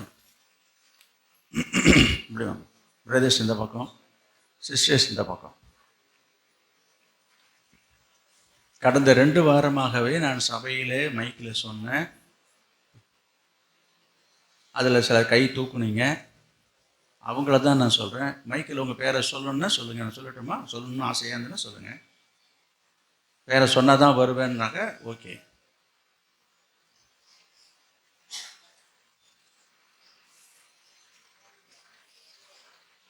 சரி, நீங்கள் இங்கே இப்படி தள்ளி போங்க, உங்களை தான். அப்படியே இருங்க, நான் ஒரு ஜெபம் பண்ணலாம். இப்போ நீங்கள் 2 பக்கமும் 2 பேரும் இந்த பக்கம் திரும்புங்க, இந்த பக்கம் ஃபேஸ் பண்ணீங்க. நான் ஜெபம் பண்ணுறதுக்காக தான். வரிசையாக 2 வரிசையாக நில்லுங்களா? ஏன் இப்படி நிற்கிறீங்க? வரிசை தான் வரிசையா? ஒரு 4 பேர் நிற்கலாமா? 4 வரிசையா? நீங்கள் 2 வரிசையாக வாங்க, முழங்கால் போடுங்க, நான் ஜெபம் பண்ணும். முழங்கால் போடுங்க, நம்ம ஜெபிப்போம், நாம் ஜெபம் பண்ணும். Price the Lord. என்னன்றது நான் சபையாருக்கு திடீர்னு பார்க்குறேன், என்னன்றது திடீர்னு ஒரு ஜெபம், நான் அதையும் சொல்லிடுறேன். நம்ம சபையில் இருக்கிற விசுவாசிகள் எல்லாருமே ஆண்டவருக்கு ஊழியம் செய்யணும். போன வாரம் தான் நான் சொன்னேன், ஒரு பிரசங்கமே பண்ணிட்டேன். ரட்சிக்கப்பட்ட அத்தனை பேருமே என்ன செய்யணும்? ஆண்டவரை பற்றி போய் சொல்லணும் இல்லையா? இது நம்ம மீது இருந்த கடமை. அப்படி சொல்வதனால, நற்செய்தி சொல்வதனால நமக்கு சந்தோஷம். போன வாரத்துடைய செய்தியை நான் சொல்கிறேன். அதனால் இது போல இந்த காரியங்களை செய்வதற்கு யாரெல்லாம் ஆர்வமா இருக்கீங்கன்னு சொல்லும்போது இவங்கெல்லாம் கையை உயர்த்தினாங்க. கையை உயர்த்தினவங்கள தான் நான் போன வாரம் நேரம் கடந்து விட்டதுனால ஜெபிக்க முடியல. இன்றைக்கு நான் ஜெபிக்க இருக்கிறேன். ஜெபித்த பிற்பாடு இங்கே சபையாருக்கு நான் சொல்றது என்னன்னா, இன்னையிலிருந்து இந்த ஆராதனை முடிஞ்ச மதியத்திலிருந்து சொல்கிறேன், வாரம் ஞாயிற்றுக்கிழமையிலையோ அல்லது மற்ற இதர நாட்களிலேயோ 2 பேராக உங்கள் கிராமத்துக்கு தான் அனுப்ப போகிறேன். வேறு எங்கேயும் புதுசாக நான் அனுப்ப போகிறது கிடையாது. முதல்ல உங்கள் கிராமத்துக்கு, உங்கள் என்னென்ன இங்கே வந்திருக்கேன் உங்களை தான் சொல்கிறேன். எந்த ஊருக்கு வராங்கன்றதை உங்கள் ஃபோன் பண்ணி சொல்லிடுவாங்க. அந்த ஊரில் இருக்க விசுவாசிங்க அவங்க கூடவே சேர்ந்து நீங்களும் ஊழியத்துக்கு துணையாக வரலாம். கிராமமாக போய் இயேசுவை பற்றி போய் சொல்ல போகிறோம். வேறு ஒன்றும் இல்லை. என்ன ஊழியம் செய்ய போகிறாங்கன்னா, இயேசுவை பற்றி சொல்ல போகிறோம். கிறிஸ்துவை அறியாத ஜனங்களுக்கு இயேசுவை பற்றி அவங்களுக்கு கண்டதையும் கேட்டதையும் தெரிஞ்சதையும் 2 வார்த்தை சொல்லி ஒரு கைப்பற்றி சொல்லி, மைக்கெல்லாம் வச்சு கிடையாது. மைக்கு வச்சு பிரச்சாரம் பண்ணுறதெல்லாம் கிடையாதுங்க. தெருவாக போய் வீடு வீடாக போய் இயேசுவை பற்றி சொல்வதற்காக இவர்களை ஆண்டவர் ஏற்படுத்த வேண்டும் என்பதற்காக எப்பொழுது நான் ஜெபிக்க இருக்கிறேன். இதற்கு ஒரு வசன ஆதாரத்தையும் நான் உங்களுக்கு முன் வைக்கிறேன். நான் சபையாருக்கும் வந்திருக்கிற உங்களுக்கும் அதற்கான ஒரு வசன ஆதாரத்தை காட்டி நான் ஜெபிக்க போகிறேன். லூக்கா எழுதின சுவிசேஷம் 10ஆம் அதிகாரம், லூக்கா எழுதின சுவிசேஷம் 10ஆம் அதிகாரம் முதல் வசனம். இவைகளுக்கு பின்பு கர்த்தர் வேறு 70 பேரை நியமித்து தாம் போகும் சகல பட்டணங்களுக்கும் இடங்களுக்கும் அவர்களை தமக்கு முன்னே 2 பேராக அனுப்பினார். 2 பேராக அனுப்பினார். போதும், பார்த்தீங்களா? இது இயேசு செய்த காரியத்தை சொல்ல. 70 பேரை எடுத்தாரு. அந்த 70 பேர்ல என்ன செஞ்சாரு? 2 பேராக பிரிச்சு ஒவ்வொரு கிராமத்துக்கு அனுப்பினதாக இங்கு எழுதியிருக்கிறது. மத்திய எழுதின சுவிசேஷம் எடுக்க வேண்டாம், 10ஆம் அதிகாரத்திலையும் இது இருக்கு. இதே சம்பவம் அங்கு எழுதப்பட்டிருக்குது. லூக்கா 10ஆம் அதிகாரத்திலையும் இதை குறித்து எழுதப்பட்டிருக்குது. இதை குறித்து இன்னும் விளக்கமாக விரிவாக எழுதியிருக்குது. என்ன செய்யணும், எங்கே போகணும், என்ன பண்ணணும், இதெல்லாம் நான் அப்புறம் சொல்கிறேன். இப்போ நீங்கள் படித்து தெரிஞ்சுக்கொள்ளுங்க. இப்போ நேரம் கடந்து விட்டது. அது போல் இப்போ நான் என்ன செய்ய போகிறேன், வாரம் 2 பேராக இணைத்து, பிரதர்ஸ் 2 பேர் தனியாக போவாங்க, சிஸ்டர்ஸ் தனியாக 2 பேர் போவாங்க. இவங்க 2 பேரையும் இல்லை, இணைத்து என்ன செய்வோம், நான் எந்த ஊருக்கு போக சொல்கிறேனோ அந்த ஊருக்கு வருவாங்க. அதை யாருன்றது நானே நிர்ணயம் பண்ணுவேன். ஒவ்வொரு ஊருக்கும் நம்ம சபைக்கு கிட்டத்தட்ட, நான் நேற்று லிஸ்ட்டு எடுத்தேன், கிட்டத்தட்ட நம்முடைய சபையில் 60 கிராமங்கள்லேருந்து வராங்க. 60 ஊர் இருக்குது நம்ம சபைக்கு வர விசுவாசிகளுடைய ஊர் லிஸ்ட் எடுத்தேன். இதை தாண்டி இருக்குது. நான் சில வராதெல்லாம் விட்டுட்டேன். அது வராத விசுவாசி ஊரெல்லாம் விட்டுட்டேன். அப்படி பார்த்தா இன்னும் ஊர் அதிகமாகும். வந்துக்கிட்டு இருக்கிற கிராமத்தை பார்க்கும்போது மொத்தம் 60 ஊர் எனக்கு வந்துச்சு, 61. சரி, அதில் அப்படி இப்படிமா சில தரனா கூட ஒரு 50 கிராமத்தை நான் சூஸ் பண்ணுவேன். இப்போ அந்த 50 ஊருக்கும் என்ன செய்யணும், இப்போ ஒரு வாரத்துக்கு 2 பேரை அனுப்புவேன். 50 கிராமம் இருக்குது, எல்லாம் கவனிங்க. அப்படி அனுப்பும்போது அந்த கிராமத்தில் உள்ள விசுவாசிகள் அவரோட இணைந்து ஊழியம் செய்யணும். உங்களையும் பார்ப்பார்கள், நீங்கள் இணைந்து அவங்களோட ஜெபிக்கணும். உங்கள் ஊருக்கு வரும்போது உங்கள் வீட்டில் வச்சு ஜெபம் பண்ணிவிட்டு அந்த தெருவில் உள்ள எல்லாரையும் போய் பார்க்கணும். இதை தான் செய்ய போகிறாங்க. இதை நீண்ட நாட்களாக நம்ம செய்யாமல் இருந்து இப்போ செய்ய தொடங்குறோம். இதுதான் வித்தியாசம். ரொம்ப நாள் கழிச்சு இந்த காரியத்தை நம்ம, இது எப்போது செய்ய வேண்டிய காரியம், இது தாமதமாக இருந்தாலும் நாம் ஜெபித்து இந்த காரியத்தை நம்ம தொடங்குவோம். இப்போது நாம் ஜெபம் பண்ணுவோம்.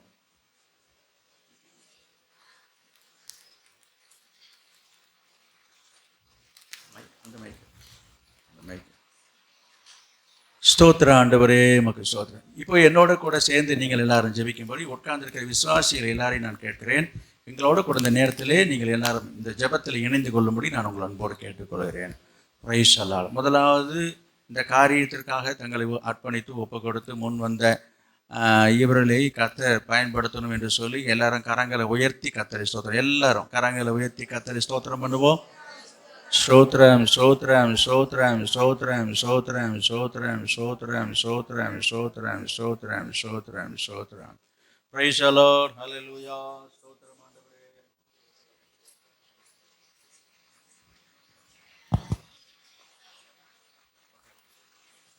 பரிசுத்தமுள்ள எங்கள் நல்ல பிதாவே, நாங்கள் உம்மை ஸ்தோத்திரிக்கிறோம். இன்றைக்கு இந்த நாளிலே உடைய அனாதி தீர்மானத்தின்படி நீர் இந்த பூமியிலே வந்து வாழ்ந்த காலங்களிலே நீர் உமக்கென்று ஒரு 70 பேரை தெரிந்து கொண்டு அவளை நீர் 2 பேராக இந்த கிராமங்களுக்கு அனுப்பினதை நாங்கள் நினைத்து பார்த்து, ஆண்டவரை இந்த ஊழியத்தின் பாதையில் இத்தனை ஆண்டுகள் கடந்து போனாலும், ஆண்டவரை இவ்வளோ நாட்களாக நாங்கள் அதை செய்ய தவறி இருந்தாலும் கர்த்தர் எல்லாவற்றையும் தயவாக மன்னித்து இந்த சபையில் இருக்கிற விசுவாசிகள் அனைவரும் 2 பேராக இணைந்து அநேக கிராமங்களுக்கு சென்று அறியாத ஜனங்களுக்கு மத்தியிலே உடைய வார்த்தைகளை எடுத்து சொல்ல, சத்தியத்தை எடுத்து சொல்ல, சுவிசேஷத்தை சொல்ல, பரலோக ராஜ்யத்தை எடுத்து பேச ஆண்டவர் தாமே இவரை தகுதிப்படுத்துவீராக. நீருடைய ஆசீர்வதிப்பீராக, பயன்படுத்துவீராக. அதற்கு வேண்டிய அபிஷேகத்தை கொடுப்பீராக, அதற்கு வேண்டிய வல்லமையை கொடுப்பீராக, கிருபையை கொடுப்பீராக, வரங்களை கொடுப்பீராக, ஞானத்தை கொடுப்பீராக.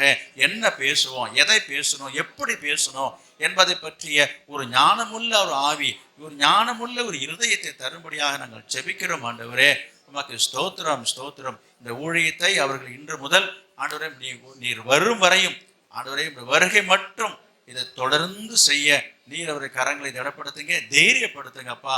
இந்த பயத்தின் ஆவியில் நீக்கி விடுவீராக. உமக்கு ஸ்தோத்திரம். துணிவை தாங்க, நல்ல ஒரு வார்த்தைகளை தாங்க, ஒரு வாயிலை நல்ல வார்த்தைகளை, ஒரு வசனத்தை எடுத்து சொல்லக்கூடிய ஆண்டவர் ஞானத்தை அவங்களுக்கு தாங்கப்பா. அப்போ அவர்கள் போய் பார்க்கும்போது, பேசும்போது, ஜெபிக்கும் போது அங்கே அற்புதங்கள் நடக்கணும், பிசாசுகள் ஓடணும், நோய்கள் வியாதிகள்லாம் குணமாகணும், அநேகர் விடுதலை பெறணும், விடுதலை இல்லாத விடுதலை பெறணும், சுகங்கள் கிடைக்கணும், அற்புதங்கள் நடக்கணும், உடைய நாமம் மகிமைப்படணும். இயேசுவே தெய்வம் என்று எல்லாரும் அறிந்து கொள்ளும்படியாக தேவன் இவரை எடுத்து பயன்படுத்த வேண்டும் என்று சொல்லி நாங்கள் ஜெபிக்கிறோம். ரீபாலாக்கா பார ஷங்கலா பாலாக்காரா ஓ ரீபாலாந்தர ரிஷந்தனமனந்தர ரியாதுலா கரபரபா ரீபாலாதரதி ஷதரந்தர ரியாதுலா கரபரபரா ரீபாலந்தர ரிஷந்தனமலந்தர ரியாதுலா கரபரபரா ஓ ரீகாபாலாதரந்தர ரிஷதரந்தர ரியாதுலா கரபரா. கர்த்தாவே உமக்கு ஸ்தோத்திரம். உம்முடைய கரத்தை அவர்கள் மீது வைப்பீராக, நம்முடைய கரத்தை மீது வைப்பீராக. உமக்கு ஸ்தோத்திரம் ஆண்டவரே. ஆண்டவரே உம்முடைய கரத்தை அவர்கள் மீது வைப்பீராக, உடைய கரத்தை மீது வைப்பீராக. கர்த்தாவே நீர் ஆசீர்வதி. உடைய கரத்தை மீது வைப்பீராக. ரீபாலா காபா ரீஷங்கரா பாலா ஓ உடைய கரத்தை மீது வைப்பீராக, உடைய கரத்தை மீது வைப்பீராக. ஆண்டவரே உடைய கரத்தை மீது வைப்பீராக. நீர் ஆசீர்வதிக்கும்படியாக நாங்கள் ஜெபிக்கிறோம். ரீபாலாதாரா ஷந்தனமனாதிராதாரா ரிக்கரபரா ரீபாலா காமனி ஷந்தனாதியாதுலா. ஆண்டவரே உடைய கரத்தினாலே தொடுங்க, உடைய கரத்தை வைப்பீராக. உடைய அபிஷேகத்தை வைப்பீராக, உடைய அபிஷேகத்தை வைப்பீராக, உடைய அபிஷேகத்தை வைப்பீராக, உடைய அபிஷேகத்தை வைப்பீராக. உடைய கரத்தினாலே ஆசீர்வதிப்பீராக. ஆண்டவரே உமக்கு ஸ்தோத்திரம். உடைய கரத்தை மீது வைப்பீராக, உடைய கரத்தை மீது வைப்பீராக, உடைய அபிஷேகத்தை மீது வைப்பீராக, உடைய கரத்தை மீது வைப்பீராக. ஆண்டவரே உமக்கு ஸ்தோத்திரம். உடைய கரத்தை மீது வைப்பீராக, உடைய கரத்தை மீது வைப்பீராக, உடைய கரத்தை மீது வைப்பீராக, உடைய கரத்தை மீது வைப்பீராக. ஆண்டவரே உடைய கரத்தை மீது வைப்பீராக. நீர் ஆசீர்வதிக்கும்படியாய் நாங்கள் ஜெபிக்கிறோம். ஆண்டவரே ரீபாலாதாரதி சந்தனமலாதி ராதரபரப ரீகாபாலாகாம்ப ரிஷந்த லாகாரா தீராந்தரா கரபர ரீபாலாதாரதி ஷபலதி ரதரபரபரப ரீகாபாலாகாப ரிஷந்தனமனாதி ராகரபரபர ஓ ரீபாலாதாரதி ஷபலபலதி ரதரபர ரீபாலாதாரதி ஷபலபலதி ரதரபரபர ரீகாபாலாதாரதி சதரந்தராதி யாதுலா கரபரபர ஓ ரீபாலாதாரதி ஷபலதி ரதரபர ரீபாலாதாரதி சதரந்தராதி யாதுலா கரபரபர ரீபாலாதாரதி சதரந்தராதி யாதுலா கரபரபர ஓ ரீபாலாதாரதி சந்தனமனாதி ராகரபரபர. ஹல்லேலூயா. ஸ்தோத்திரம், ஸ்தோத்திரம் ஆண்டவரே உமக்கு ஸ்தோத்திரம். ஸ்தோத்திரம், ஸ்தோத்திரம், ஸ்தோத்திரம், ஸ்தோத்திரம், ஸ்தோத்திரம், ஸ்தோத்திரம், ஸ்தோத்திரம், ஸ்தோத்திரம். Praise the lord. ஹல்லேலூயா, ஹல்லேலூயா. பிதாவாகிய தேவனை ஸ்தோத்திரம் பண்ணுவோம். ஸ்தோத்திரம், ஸ்தோத்திரம். குமாரனாகிய இயேசு கிறிஸ்துவை நாம் ஸ்தோத்தரிப்போம். ஸ்தோத்திரம். பரிசுத்த ஆவியாயிருக்கிற தேவனை ஸ்தோத்திரம் பண்ணுவோம். ஸ்தோத்திரம், ஸ்தோத்திரம். என் ஆத்துமாவே கர்த்தரை ஸ்தோத்திரி, என் முழு உள்ளமே அவருடைய பரிசுத்த நாமத்தை ஸ்தோத்திரி. என் ஆத்துமாவே கர்த்தரை ஸ்தோத்திரி, கர்த்தர் செய்த சகல உபகாரங்களையும் மறவாதே. ஆமென். நம்முடைய கர்த்தராகிய இயேசு கிறிஸ்துவினுடைய கிருபையும் பிதாவாகிய தேவனுடைய அன்பும் பரிசுத்த ஆவியானுடைய அந்யோன்ய ஐக்கியமும் இப்பொழுதும் எப்பொழுதும் சதா காலங்களிலும் நாம் அனைவரோடும் சகல பரிசுத்தவான் கூட தங்கி இருப்பதாக.